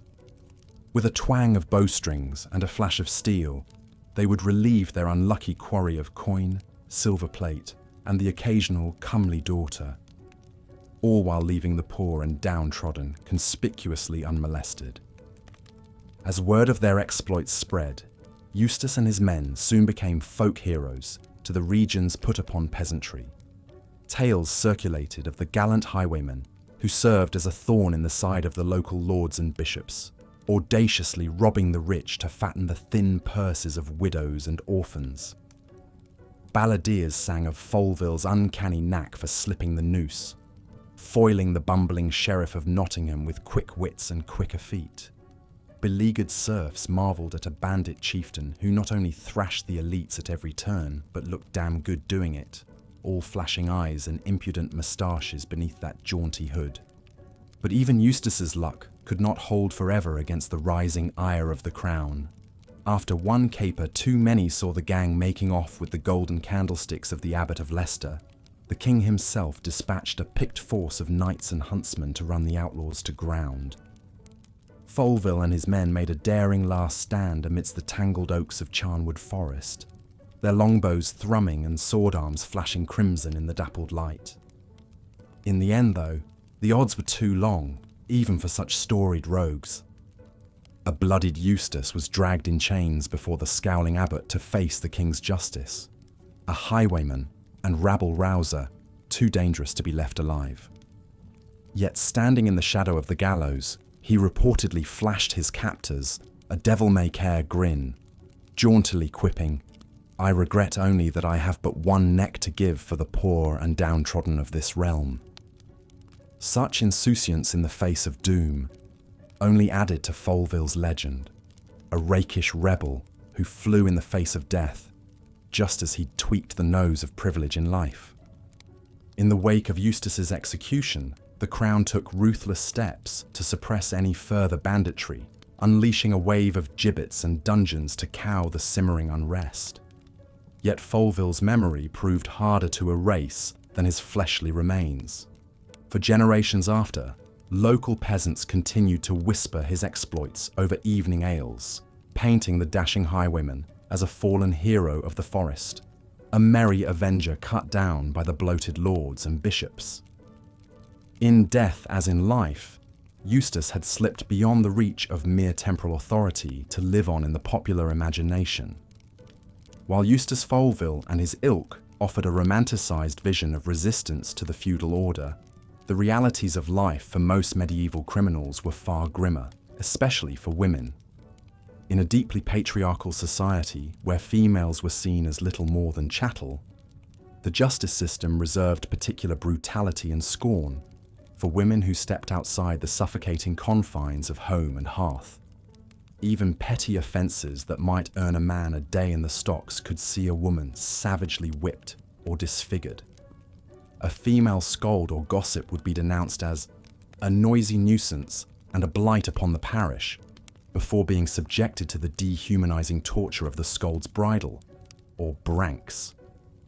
This fiendish contraption featured a spiked metal cage that locked around the offender's head, with a serrated iron bit shoved into the mouth to still the shrewish tongue within. Paraded through the streets like a mad dog, the bridled woman served as a warning to any who dared disturb the peace with idle prattle. More serious transgressions invited even harsher retribution from the paternalistic hand of the law. A woman caught thieving or whoring might have her nose or ears shorn clean away, a permanent disfiguring mark of shame to accompany her every public foray. Pregnancy out of wedlock was treated as a moral abomination, with unwed mothers subjected to savage floggings and confinement in grim Magdalene laundries, breaking their backs to scrub away their sins. But perhaps no crime invited more misogynistic hysteria than the supposed practice of witchcraft. In a world haunted by disease, crop failures, and the ever-present spectre of Satan, solitary women on the margins of society were easy scapegoats for all manner of misfortune. Midwives, healers, widows, any female who dared live outside male control and sanction was vulnerable to the ominous finger of accusation. Once denounced, an alleged witch could expect no mercy from the snarling male authorities. Stripped and shaved, she would be pricked mercilessly for the supposed devil's mark, any blemish or mole seized on as proof of her compact with Satan. Stretched on the rack or crushed beneath piling stones, many would confess to any absurdity, spinning tales of midnight sabbats and carnal congress with the horned one to put an end to their torment. For those who still refused to repent, only the purifying flames of the stake awaited. Across Europe, tens of thousands of women were lashed to pyres and set alight, their blackened bodies crumbling to ash as jeering crowds howled for the destruction of Satan's sluts. In the tortured imaginings of celibate clerics and jealous inquisitors, the witch served as the ultimate spectre of unruly female sexuality, a demonic temptress in league with the devil who threatened to castrate and unman her pious accusers. Such was the dismal and deadly fate that awaited any woman who dared to defy the crushing patriarchy of the Middle Ages. Whether driven by poverty, passion, or simply a desire to exist beyond the suffocating bonds of marriage and motherhood, those who strayed faced a pitiless reckoning from both state and church. Their suffering served as a potent reminder of the unrelenting misogyny that plagued even the most progressive precincts of medieval Europe. Of course, not all the scandals of the age swirled around society's outcasts and dregs. Even the most exalted and sacred of institutions was not immune to the sins of greed, lust, and abuse so rampant in the feudal order. Indeed, the late Middle Ages saw the once unassailable authority of the Catholic Church increasingly tarnished by breathtaking corruption and debauchery within its ranks. Far from the shepherds of Christ's earthly flock, all too many medieval clerics seemed to take their model from a very different biblical figure: the money changers, whom Jesus dramatically expelled from the temple. Bloated bishops and corpulent cardinals openly trafficked in ecclesiastical offices, selling choice positions to the highest buy. Content warning. This script contains some descriptions of violence and brutality in a historical context. As we've seen, the crushing inequality and desperation of medieval life pushed many to the fringes of society and into a life of crime. With no formal police force and only sporadic military patrols, the highways and byways of Europe became the haunts of bandits and brigands preying on travellers. One such highwayman was Jack Cornwall, a farmer turned outlaw in the 14th century England. Born to an impoverished peasant family, Jack grew up in a crumbling hovel, his belly often aching with hunger. As a young man, he dutifully worked the fields of the local lord, breaking his back for meagre wages that could barely feed his wife and children. After a series of bad harvests and harsh winters, Jack's family faced starvation. In desperation, he took to the road, determined to do whatever it took to fill their bellies. He began waylaying travellers in the dense forests, demanding their coin at knife point. Though terrified at first, he soon found he had a talent for the outlaw's life. His quick wit and silver tongue helped him relieve many a fat merchant or haughty noble of their purses without resorting to violence. Jack's reputation as a gentleman thief quickly spread, and he recruited other desperate men to join his band. They became the scourge of the highways, striking fast and vanishing into the greenwood. But for all his charms, Jack was still a hunted man. The local sheriff, humiliated by his inability to catch the wily bandit, put a steep price on his head. Late one autumn night, as Jack and his men caroused at a lonely inn, the sheriff's soldiers burst in. A vicious brawl erupted, but the brigands were outmatched. Jack was shackled and dragged off to the dungeons, where he was tortured mercilessly to reveal the location of his loot. Beaten but defiant, Jack faced the magistrate with a wry smile, quipping, "I regret only that I have but one neck to give for my starving bairns." Unamused, the judge sentenced him to a grisly public execution. Before a jeering crowd, Jack was hanged, drawn, and quartered, his head mounted on a pike as a grim warning to other would-be highwaymen. Such brutal punishments were all too common in the Middle Ages, a time when justice was harsh and often horrifically violent. Authorities believed that only the most visceral, agonizing tortures and humiliating public spectacles could deter the desperate poor from crime. For petty theft, a criminal might be flogged until the skin hung from their back in bloody strips, or have a hand lopped off as a permanent mark of shame. Tongues were cut out for blasphemy, eyes gouged out for spying. The most serious offences warranted fiendishly creative punishments to inflict maximum suffering. Murderers and rebels were hung in iron gibbets, their bodies left to bloat and blacken in the sun as crows pecked out their eyes. Heretics and witches were burned alive at the stake, their screams echoing over the sobs and prayers of the bloodthirsty crowd. Traitors suffered the long, excruciating death of hanging, drawing, and quartering, dangled by the neck, cut down still alive, disemboweled, beheaded, and hacked into pieces. But perhaps no sight provoked more dread than the dungeon, that lightless stone pit where the condemned awaited their grotesque fates.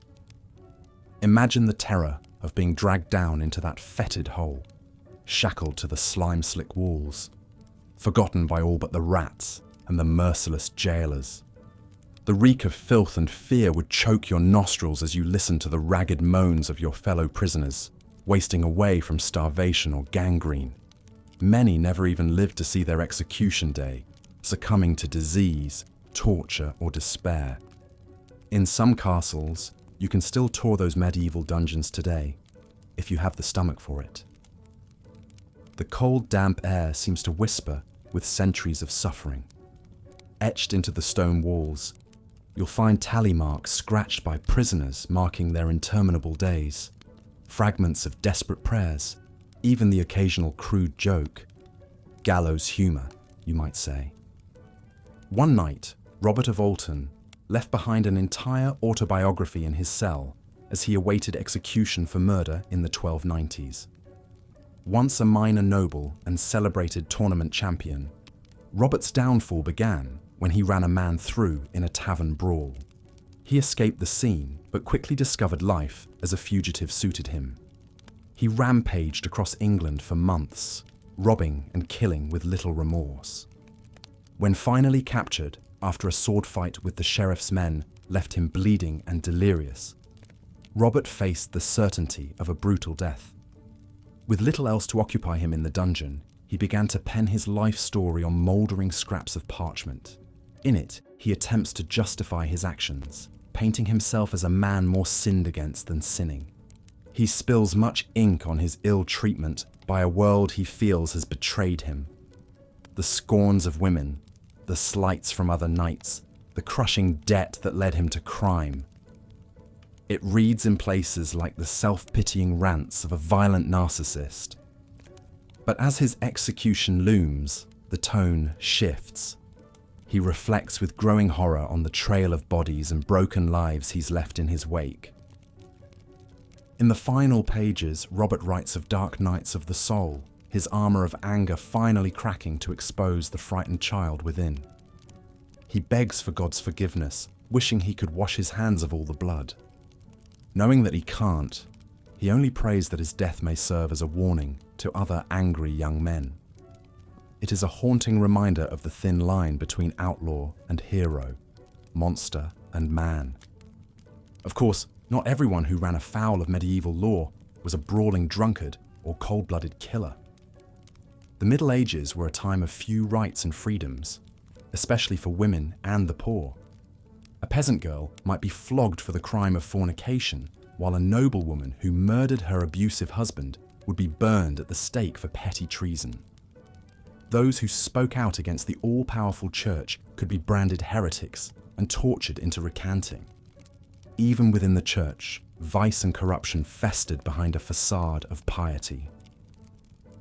In 1390, a scandal rocked London when a surprise inspection found the monks of Sion Abbey drunkenly cavorting with prostitutes in their quarters.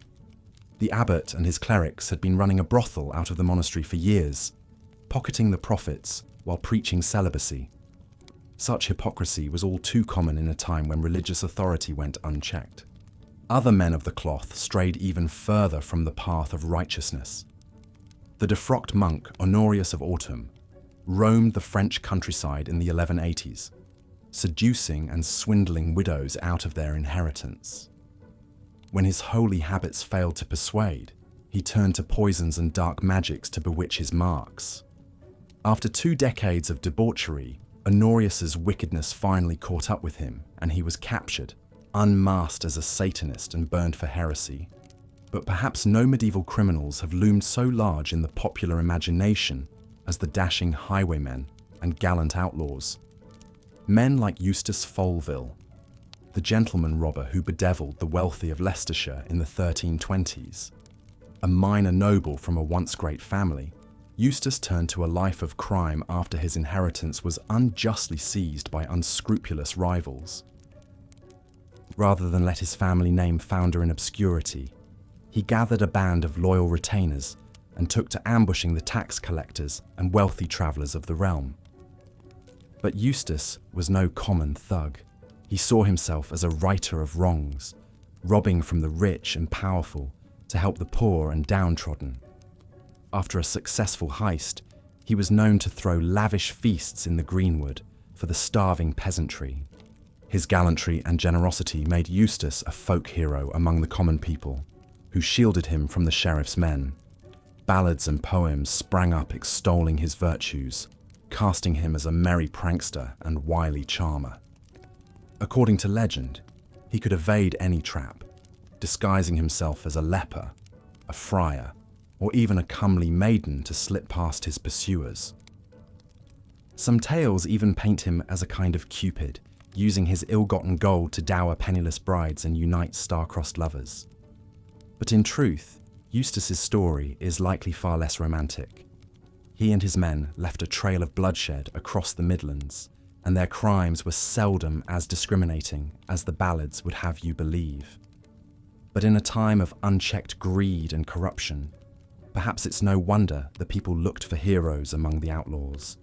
These daring rogues and desperate peasants, wicked priests and penitent killers may have been buried long ago in unmarked graves, but their stories echo still through history. In their brutal lives, we catch a glimpse of a world with little pity for the poor and powerless, where any slip could spell disaster and even small crimes were punished without mercy. But we see, too, the spark of relatable humanity in even the lowest villain. The every person pushed to desperation by an uncaring world. The outlaw revolutionary striving to balance the scales of justice. The regretful sinner seeking redemption in his final hour. While we may shudder at their baser deeds, we can't help but feel a twinge of recognition at their all-too-human foibles and yearnings. In the final reckoning, perhaps what fascinates us most about the criminals of ages past is the mirror they hold up to our own society. How far have we really come from a world where the poor are driven to desperation, the powerful can evade justice, and a person's worth is weighted by accidents of birth and fortune? Perhaps in our morbid curiosity lingers the uneasy knowledge that, but for a trick of history, we might have found ourselves in the same wretched dungeons, our own follies and trespasses etched into the walls. But as we lie here in the comfort of our beds, the soft glow of our night lights holding the shadows at bay, we can be grateful that those brutal days are long behind us. A nightmare from which we've mercifully awoken. The outlaws and cutthroats of old have been laid to rest. Their grisly fates are fading memory. In our kinder, gentler world, justice is tempered with mercy. and even the lowest among us can hope for a measure of dignity. So let us spare a moment's somber thought for those unfortunate enough to have been born in crueler times, when life was often nasty, brutish, and short. But let us, too, take comfort in the distance we've come and the better angels of our nature that light the way forward. And with that, I bid you good night and sweet dreams, secure in the knowledge that the horrors of history are but a shadow to the progress of today. Sleep well. As the sun set over the thatched roofs and cobblestone streets of medieval England, the shadows grew long and ominous. For the poorest peasants scratching out a meagre living, each day was a struggle to survive, let alone stay on the right side of the law. Desperate times often called for desperate measures. One such desperate soul was Jack Cornwall, a humble turnip farmer from the windswept moors of Devon. Jack had always been a simple, law-abiding man, content to till his small plot of rocky soil and provide for his family as best he could. But the summer of 1352 changed everything. That fateful year, the rains failed and Jack's crops withered in the fields. His infant son fell ill with a fever and wasted away before his eyes. And when he could not pay his annual tithe to the local monastery, the abbot's thugs burned his barn to the ground as punishment, with his last scrawny ox trapped inside. Faced with ruin and starvation, something snapped inside Jack Cornwall. He took to the highways with a stout oak staff, determined to take back from the wealthy a small measure of what had been stolen from him. By the pale moonlight, he lay in wait, his rangy figure cloaked in a mouldy black hood. At first, Jack held up solitary travellers for their purses and jewels, his face hidden and his rough voice quaking with adrenaline. But as his confidence grew, so did his audacity. He graduated to ambushing merchant caravans, making off with whole cartloads of riches. The people of Devon began to whisper of a dark figure haunting the moors. The hooded demon, they called him.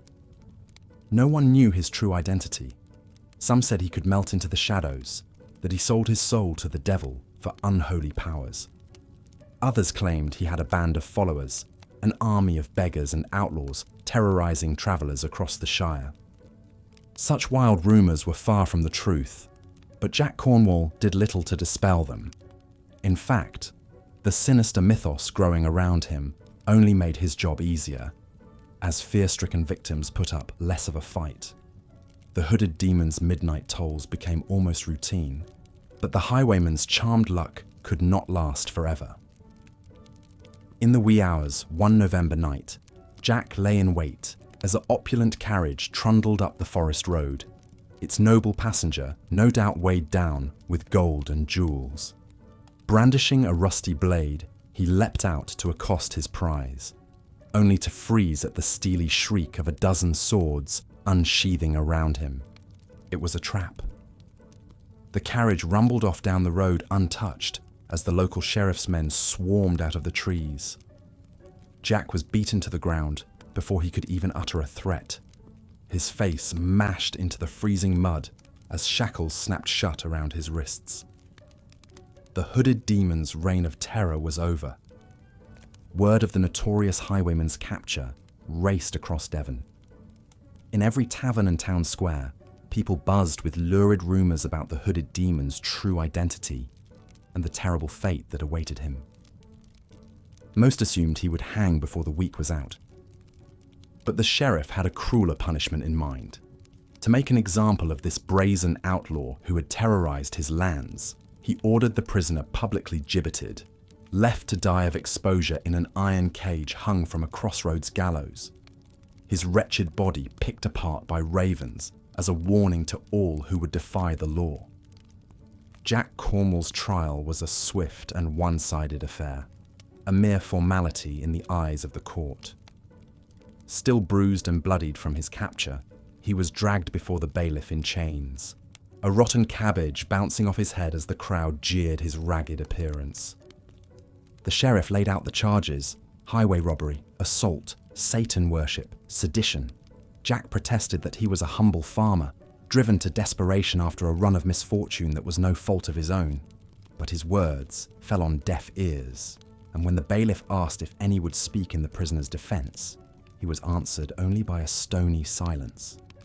Faced with a table laden with the jewels and silks he had stolen, Jack Cornwall could mount no meaningful defense. The hooded outlaw could only hang his head as the bailiff declared him guilty on all charges and handed down his sentence, death by gibbeting, to be carried out at dawn. A chorus of gleeful hoots and hollers rose from the mob as Jack was roughly bundled out of the courthouse. Hands bound behind him, he stumbled through the muddy streets as packs of children darted out to pelt him with dung and rotted fruit, braying like donkeys at his humiliation. Soon enough, the grim silhouette of the gallows loomed above him, its gibbets creaking mournfully in the whistling wind. A palpable hush fell over the mob as they parted to let Jack pass, their faces upturned in apprehensive anticipation. Even those who had bayed loudest for his blood felt a twinge of unease at the sight of those rusted cages swaying beneath the crossbeam. With the halting steps of a man mounting his own funeral pyre, Jack Cornwall ascended the weather-beaten scaffold. In the half-light before dawn, his gaunt features took on a sepulchral aspect, as if he were already more spectre than man. The sheriff's men had to lift his limp form into the cramped iron cage bolted to the gallows frame. As the bailiff began to read out the formal declaration of execution, Jack raised his matted head to take one last look at the world that had brought him to this fate. But when he beheld the sea of faces gazing up at him, their features warped by a mix of pity, disgust, and morbid fascination, he could not help but bark out a bitter laugh at the cruel irony of it all. These were the same downtrodden wretches he had seen begging in the gutters, the gaunt women in tattered smocks, and the stooped old men with hands gnarled by a lifetime of thankless toil. The people whose misery and desperation he knew all too well. For had he not been one of them himself before he dared to strike back against the merciless boot of fate upon his neck? In that moment, Jack Cornwall felt nothing but a weary resignation, an acceptance that this wicked world would always crush men like him. As the bolts slammed shut on his gibbet with a resounding clang, he had no energy left to rage against his lot. Head lolling against the rusted bars of his final resting place, he let his eyes flutter closed as the last words of his sentence echoed across the silent square.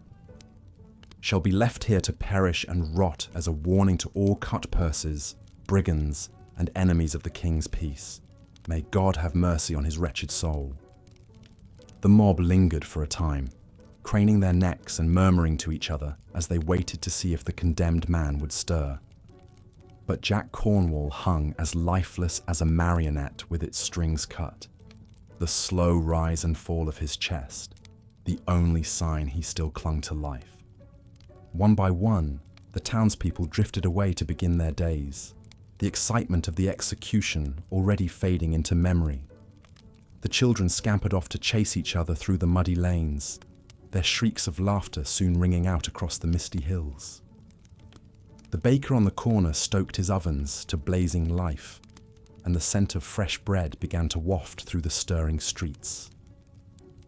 And on the gallows hill, the hooded demon sat caged and alone, shivering in the chill as he stared out through dead man's eyes at the world that had defeated him. The life he had known already seemed little more than a half-remembered dream. The man he had been fading like mist under a merciless sun. All that remained was the hooded outlaw, broken and bound in his iron cage, waiting only for the merciful oblivion of death. Jack Cornwall's public torment stretched on for 3 miserable days and nights. The skies wept an icy rain as he huddled against the gnawing cold, soaked to the bone in his rotting rags. Hunger and thirst clawed at his belly with ravenous talons.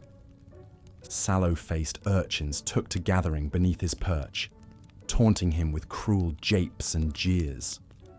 "Demon! Demon!" they shrieked with malicious glee, cavorting about the gallows as they dared each other to poke his bony limbs with long sticks.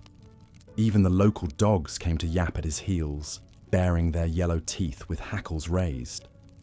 Through it all, Jack could only groan piteously in his cage, eyes rolling back in sunken sockets as he shuddered against the bars. At times he slipped into a delirious fog, gibbering nonsense at the cackling ravens that circled ever closer. Death would have been a mercy. But even in his lowest moments, slumped senseless and soaked in his own filth, Jack Cornwall clung stubbornly to life. The embers of his defiant spirit still smouldered deep within, refusing to grant his tormentors the satisfaction of a swift surrender. And as minutes stretched into hours and hours into days, the hooded prisoner persisted in his iron cage. The spectacle soon began to lose its savage thrill. The children lost interest and drifted away to other amusements, and even the bailiff tired of standing guard over a single sorry outlaw hanging catatonic from the gibbet. On the morning of the fourth day, no one even bothered to glance up as they passed under the shadow of the gallows. When the end finally came for Jack Cornwall, only the howling wind and a lone raven perched high above bore witness. With a last rattling gasp, the hooded demon slipped his mortal chains and drifted off to whatever uncertain fate awaits brigands and outcasts in the next world. And so he hung, rigid and lifeless, until the bailiff's men finally cut him down and dumped his wasted corpse in an unmarked grave at the crossroads. The story of Jack Cornwall, the haunted highwayman of Devon, was not a particularly remarkable one in his day and age. Countless other desperate men took to the roads to prey on their fellow man, driven by gnawing poverty or simple greed. Public executions were a grimly routine spectacle in market squares across the land. And yet something about the hooded demon's wretched end seemed to resonate with the common folk who had watched him meet his grisly fate. In the years that followed, children continued to invoke the caged phantom of the crossroads gallows to frighten each other, daring their playmates to go and spit on the spot where he was buried after dark. Travellers still shuddered and crossed themselves as they hurried past that crumbling landmark, whispering their prayers that Jack Cornwall's unquiet ghost would not reach out to drag them back to the hell he knew so well. His bleak story of a broken man pushed past all endurance lived on, passed down in creaking tavern tales and shivering whispers for generations to come. To the downtrodden and desperate, the hooded demon became a sort of twisted folk hero, a spectre of gallows-hung vengeance against the rich and mighty, however hopeless his stand had been. They raised toasts to old Jack Cornwall's memory and hummed darkly jaunty ballads about the scourge of the highways, even as they prayed their own lives would never follow his dismal path. And on chill November nights, when the skittering leaves sound like bony fingers scraping across bare branches, some folks still shuddered and peered warily over their shoulders as they scurried home through the gloom, half convinced they had caught a glimpse of a ragged black hood lurking at the crossroads up ahead, waiting to waylay the unwary. But the truth, of course, was that nothing remained of Jack Cornwall save a few yellowed bones mouldering beneath the weathered gallows hill. The man himself had been all too mortal, ground to dust between the merciless gears of his age. In that, at least, his short and brutal story was all too common, a glimpse into the miserable lives of the faceless thousands condemned by fickle fate to suffer and perish as penniless criminals, unmourned and unremembered. Welcome back, dear listener, to our immersive journey through the dark underbelly of medieval crime and punishment. As we continue our exploration, we find ourselves in the fetid alleys and seedy taverns frequented by society's most disreputable characters. Picture a dimly lit, ramshackle inn on the outskirts of 14th century London. The air is thick with the stench of unwashed bodies, stale ale, and simmering stew of questionable origin. Huddled around a rough-hewn table in the corner, a group of unsavoury men converse in hushed tones, their faces obscured by hoods and flickering candlelight. These are the members of the notorious Folville Gang, a band of aristocratic outlaws who have turned to a life of crime. At the head of the table sits their charismatic leader, Eustace Folville. Tall and lean with piercing blue eyes, Eustace cuts a dashing figure in his fine woolen cloak and tall leather boots. Born into a wealthy landowning family, Eustace had every opportunity for a life of privilege and comfort. But a taste for adventure and a hatred for injustice led him down a far different path. As Eustace sips from a flagon of mead, he recounts their latest daring exploit to his eager men. "Lads," he grins roguishly, "that fat tax collector didn't know what hit him. His purse was fatter than a Christmas goose." The men guffaw and clink their tankards in approval. You see, in an age of rampant corruption and inequality, Eustace fancied himself a champion of the common man. He and his band of merry men would lie in wait along lonely forest roads, ambushing wealthy merchants and government officials. But rather than keep the spoils for themselves, Eustace insisted they distribute the loot among the grateful peasantry. "Aye, you should have seen the looks on them villagers' faces," chuckles one scruffy outlaw. "'Twas like Father Christmas himself had come." Of course, the authorities took a far dimmer view of the Folville gang's redistribution of wealth. They were wanted men with hefty bounties on their heads. But Eustace's cunning and local popularity always kept him one step ahead of the sheriff's men. The Folville gang's exploits soon became the stuff of legend, celebrated in ballads and folklore. Tales spread of their daring daylight robberies and Eustace's incredible feats of archery. According to one story, a pursuing posse had Eustace surrounded and trapped up a tree. But the wily rogue simply leapt from the branches onto his waiting horse and galloped away to freedom, laughing heartily. But life as a medieval outlaw was still fraught with peril, however romanticized. Violent clashes with soldiers, desperate flights from the law, and the ever-present threat of betrayal were sobering realities. And if captured, a brutal public execution doubtlessly awaited, with one's name recorded as a villain for the ages. As our scene in the tavern winds down, Eustace and his gang slip out into the misty night to plan their next caper. Little could they know their legendary run would last only a few more months before a fateful final encounter with the sheriff's forces. But that, dear listener, is a harrowing tale for another time. For now, let us take a moment to reflect on the Folville gang and what their controversial crimes reveal about the Robin Hood figures who arose in times of great oppression and inequity. Men like Eustace were heroes to some, reviled criminals to others, and perhaps a bit of both. Their stories continue to fascinate us centuries later and offer a window into the complex social landscape of the medieval world. But now, the hour grows late and the candle burns low. Rest your weary head and let the misty forests and daring outlaws of yore fade into the soft embrace of slumber. In our next episode, we'll explore the harsh fates of female criminals in the Middle Ages and some scandalous tales of misbehaving nuns. Until then, good night and sweet dreams. Sure, I'd be happy to continue the immersive documentary-style script exploring the brutal lives of criminals in medieval Europe. Let's pick up where we left off, as we transition from the chaotic social context that bred so much crime to a vivid profile of one notorious criminal's life. Perhaps no medieval highwayman struck greater fear into the hearts of travellers than the shadowy figure known as Jack Cornwall. Born a simple farmer's son in the famine-stricken 14th century, Jack's once promising life took a dark turn when his parents succumbed to disease, leaving him orphaned and destitute at the tender age of 15. With no land, money, or family to his name, Jack drifted from town to town in a desperate search for work and sustenance. But in an era when hordes of starving peasants roamed the countryside, he found scant charity and even fewer opportunities for honest labour. Pushed to the brink, Jack resorted to petty thievery to fill his belly, swiping morsels from market stalls and unguarded pantries.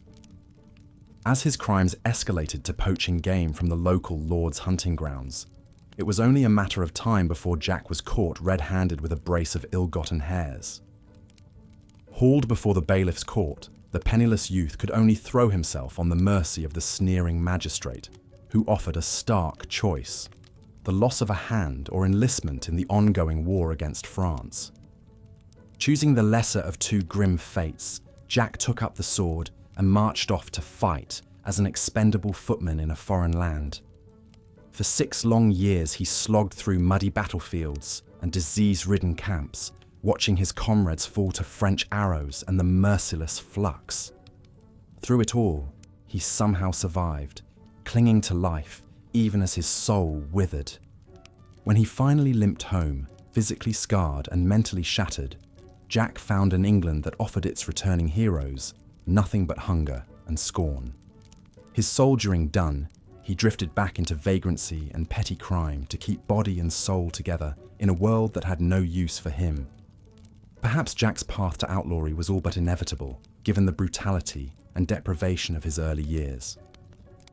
Some might say the feckless farmer's son had always been a bad seed, destined to meet a bad end. But who can judge what cruelties, great or small, might twist any of us into rogues if our bellies were empty, our hopes dashed, our hearts hardened? All we know is that by the spring of 1354, when the trees and hedgerows along the old Roman roads turned green with new life, a very different Jack Cornwall stalked beneath their branches. No longer a scrawny stripling scrabbling for crusts, this Jack was a cunning predator, cloaked in well-worn leathers, a longbow on his back and a long knife at his belt. When a fat merchant or haughty nobleman came cantering down the track on a well-fed horse, this Jack stepped from the shadows to block their path. Bow drawn and eyes cold as flint, he demanded a toll for passage along the king's highway. Those who paid up were let pass with a mocking bow, relieved of mere coin and pride. Those who blustered or balked soon found an arrow through the chest for their trouble. Jack's reign of terror proved lamentably long and lucrative. For nearly 3 years, he waylaid travellers on the lonely roads of Wessex, amassing a growing hoard of gold and jewels, which he did his best to drink, gamble and whore away in nameless alehouses that asked no questions.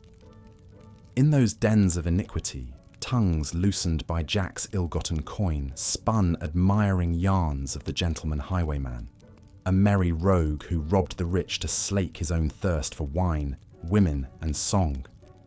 But for all his cocky charms, the low-born bandit was playing a losing game against the powers that be. When a wealthy bishop was relieved of a hefty chest of church tithes, the authorities vowed to bring Jack to heel at any cost.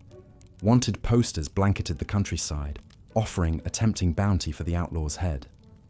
Informers crawled out of every tavern and hovel, eager to sell out the rogue who had bought their silence with his pilfered silver. One moonless night, as a drunken Jack slept off his cups in a shabby rented room, a cadre of the sheriff's men kicked in the door and dragged him out in chains. Hauled before a court hastily convened by torchlight, the notorious highwayman faced a table of stone-faced magistrates who cared little for his slurred protestations of innocence. The rough justice they offered was as swift as it was merciless, a summary verdict of guilt and a sentence of death on the gallows. But if the outraged officials thought a quick execution would put an end to Jack's infamy, they badly misjudged the temper of the times.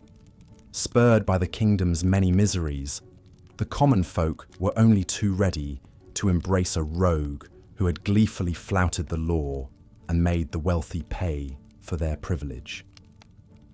By the time Jack took his last breath, kicking at the end of a rope, a cheering crowd hailed him as a hero, a dashing rebel who had beaten the odds for one shining moment.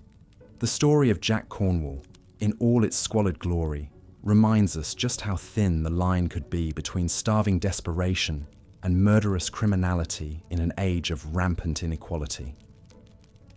For every swashbuckling rogue enshrined in folk ballads, there were doubtless hundreds of forgotten thieves, cut-purses and brigands, most doomed to short, brutal lives in the shadows of society.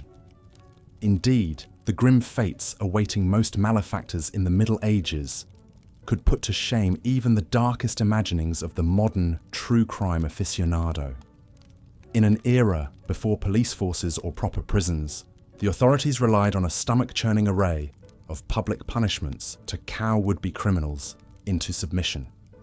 Consider, if you will, the ghastly spectacle known as gibbeting. Reserved for only the most reviled offenders, this ingenious torture involved encasing the malefactor in an iron cage and hanging it from a tall post at a crossroads, leaving the wretch to slowly expire from thirst, exposure, and madness. As crows pecked at their withering flesh, and their agonized shrieks echoed across the landscape, these doomed souls served as a grisly warning to all who might dare to defy the king's justice. Yet gibbeting was but one of many hellish fates that could befall the enemies of order in those chaotic times. Common thieves might find themselves pilloried in the town square, their head and hands locked in wooden stocks, as the jeering crowd pelted them with stones and rotted produce. Adulterous women faced the biting lash or a shaming walk through the streets in a rough-spun robe. Heretics and blasphemers had their tongues torn out or their flesh seared with red-hot irons. But of all the cruel and unusual punishments dreamed up by the sadistic minds of the Middle Ages, perhaps none inspire such lurid fascination as the dungeons that lurked beneath many a stately castle.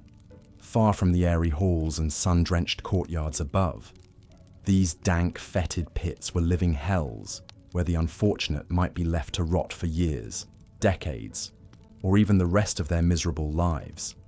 Picture, if you can, being dragged down a narrow, twisting stair and flung into a windowless stone cell, your only furnishings a heap of mouldy straw and a bucket for your wastes. The heavy oak door slams shut, leaving you in utter darkness, the stale air thick with the stench of unwashed bodies, human filth, and creeping despair. Your only human contact is the sneering jailer who shoves a crust of maggoty bread through a slot in the door from time to time, barely enough to keep body and soul together as your teeth fall out and your muscles wither to nothing. In the condemned holes, prisoners might have heavy weights chained to their arms and legs as they awaited a traitor's grisly death of being hanged, drawn, and quartered. The only escape was the final release of an agonizing demise from starvation, disease, or slow torture. Yet even in the bowels of those nightmarish pits, the unconquerable human spirit sometimes found expression. In the Tower of London, the world's most storied dungeon, centuries of prisoners whiled away the maddening hours by etching graffiti into their cell walls. Crude drawings, terse prayers, even bits of gallows humour. These desperate scratchings bear witness to the fears and yearnings of forgotten souls in their darkest hours. Perhaps no message echoes down the centuries more hauntingly than the one found in a cell used during the religious persecutions of the 16th century. In shaky, uneven strokes, as if carved with a smuggled nail, some anonymous martyr to conscience left this poignant plea: "Lord, help me, for I am helpless." We can only imagine the courage and despair behind that fragmentary cry, a voice from beyond the grave reminding us of the cruelties our kind is capable of in the name of King and God. Of course, not every enemy of the state mouldered away in durance vile. Some larger-than-life outlaws thrived for a time in defiance of the law, winning the hearts of the common folk with their brazen exploits and cheeky refusal to bend a knee to their supposed betters. These merry men and women inhabited a shadow realm of romance and roguery that still colours our notions of the Middle Ages. Consider, for instance, the legend of Eustace Folville, the 14th century nobleman turned brigand chief who made his name ambushing tax collectors as they travelled the highways of the English Midlands laden with sacks of silver. Born the son of a landed knight, young Eustace seemed destined for a respectable life of hunting, hawking, and lording it over the locals from his family's fortified manor house. But when his hot-tempered elder brother murdered a neighbouring squire over some petty slight, the Folville clan found themselves branded as felons and forced into a fugitive existence in the dense woodlands of Leicestershire. Rather than lurk in the greenwood like scruffy outlaws, however, Eustace and his siblings took to highway robbery with all the brazen entitlement of their noble birth. Clad in the finest linens and mounted on swift steeds, Eustace and his gang would lay in wait for royal officials as they rode from village to village, extorting ruinous taxes from hardscrabble peasants. With a jaunty cry of "Stand and deliver!" the masked highwaymen would relieve the startled functionaries of their ill-gotten gains at sword point, then melt back into the forest with mocking laughter. According to the breathless tales told in manor houses and alehouses alike, the Folville gang didn't keep a penny of their booty for themselves. Instead, they distributed the coin among the grateful poor, a winking claim that curried favour among the put-upon populace and drove the beleaguered authorities to distraction. So beloved were the Folvilles in the shires they preyed upon, the story went, that folk would turn up at their hideouts with offerings of food, wine, and tidings of rich prizes travelling the roads. Balladeers sang of Eustace's jaunty courage and resourceful wiles, casting him as a roguish hero for an age of corruption and want. But even the most celebrated outlaws eventually pushed their luck too far, a lesson Eustace learned the hard way on a chill autumn day in 1326. Betrayed by an informer as he lay low in a village inn, the dashing brigand suddenly found himself beset by a small army of the king's men, all hot for his head and the bounty on it.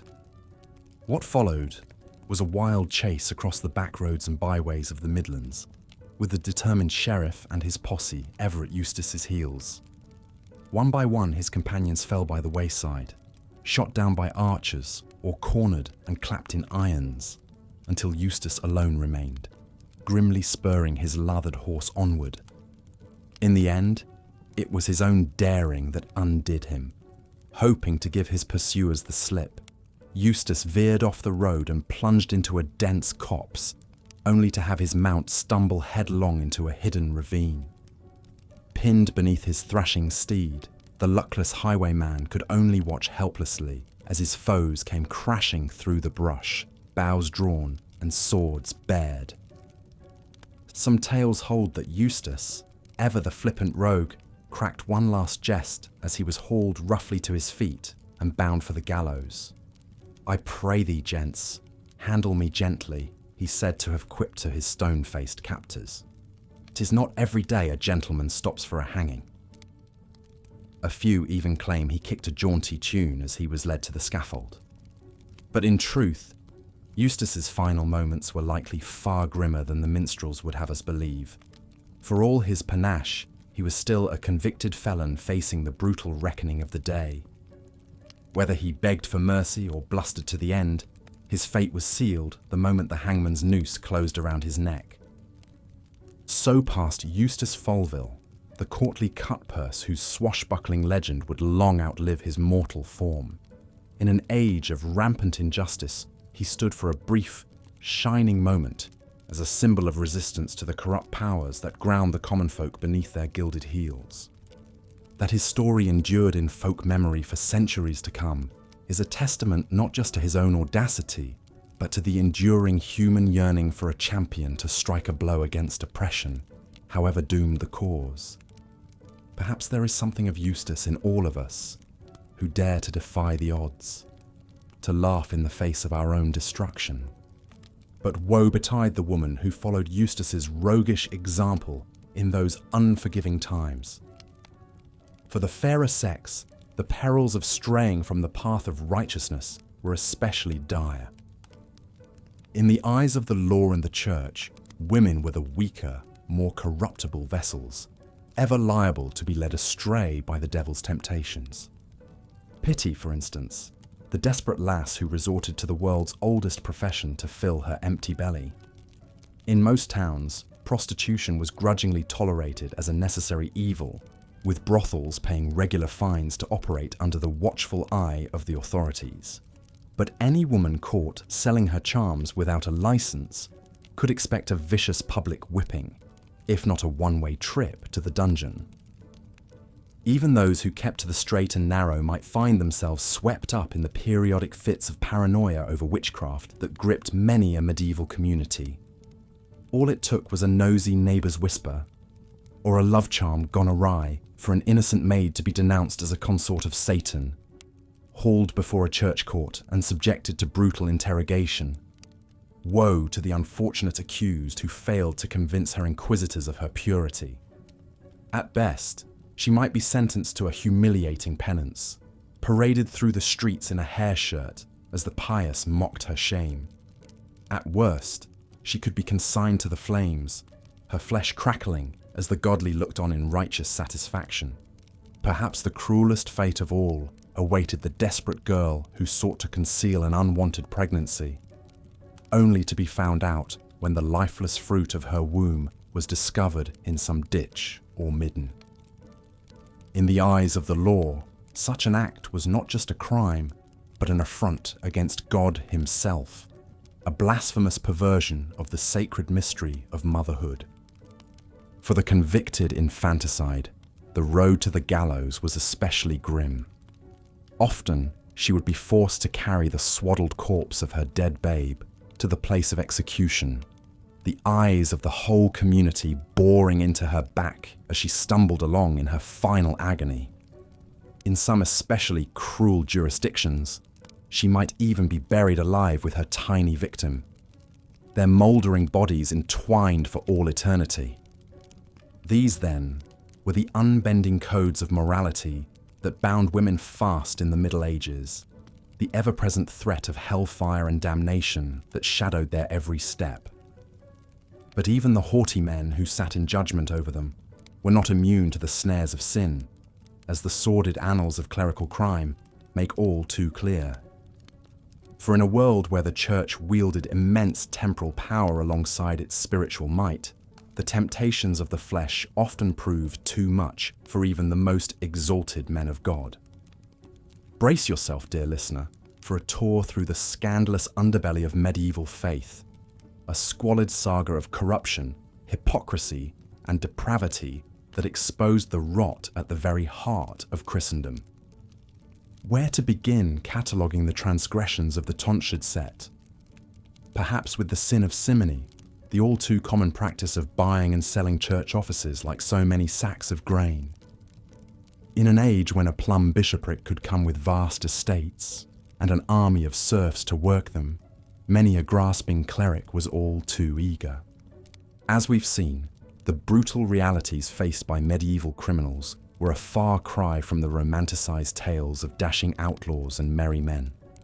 The vast majority led desperate, squalid, and short lives, driven to crime by poverty, abuse, or sheer survival.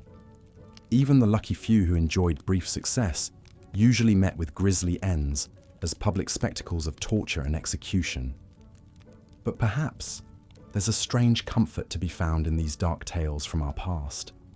They remind us of how far we've come as a society, however imperfect our modern world remains. No longer must the downtrodden resort to highway robbery to fill their bellies. Gone are the days when a starving youth might have their hand chopped off for swiping a loaf of bread. We may still have crime and injustice, but it pales in comparison to the everyday cruelties of the Middle Ages. So as we lay here in the darkness, let us spare a thought for those poor doomed souls, the Jack Cornwalls and Robert of Ultons, who cried out in despair from dungeon cells or swung from gallows poles, abandoned by the world. May their suffering not have been entirely in vain.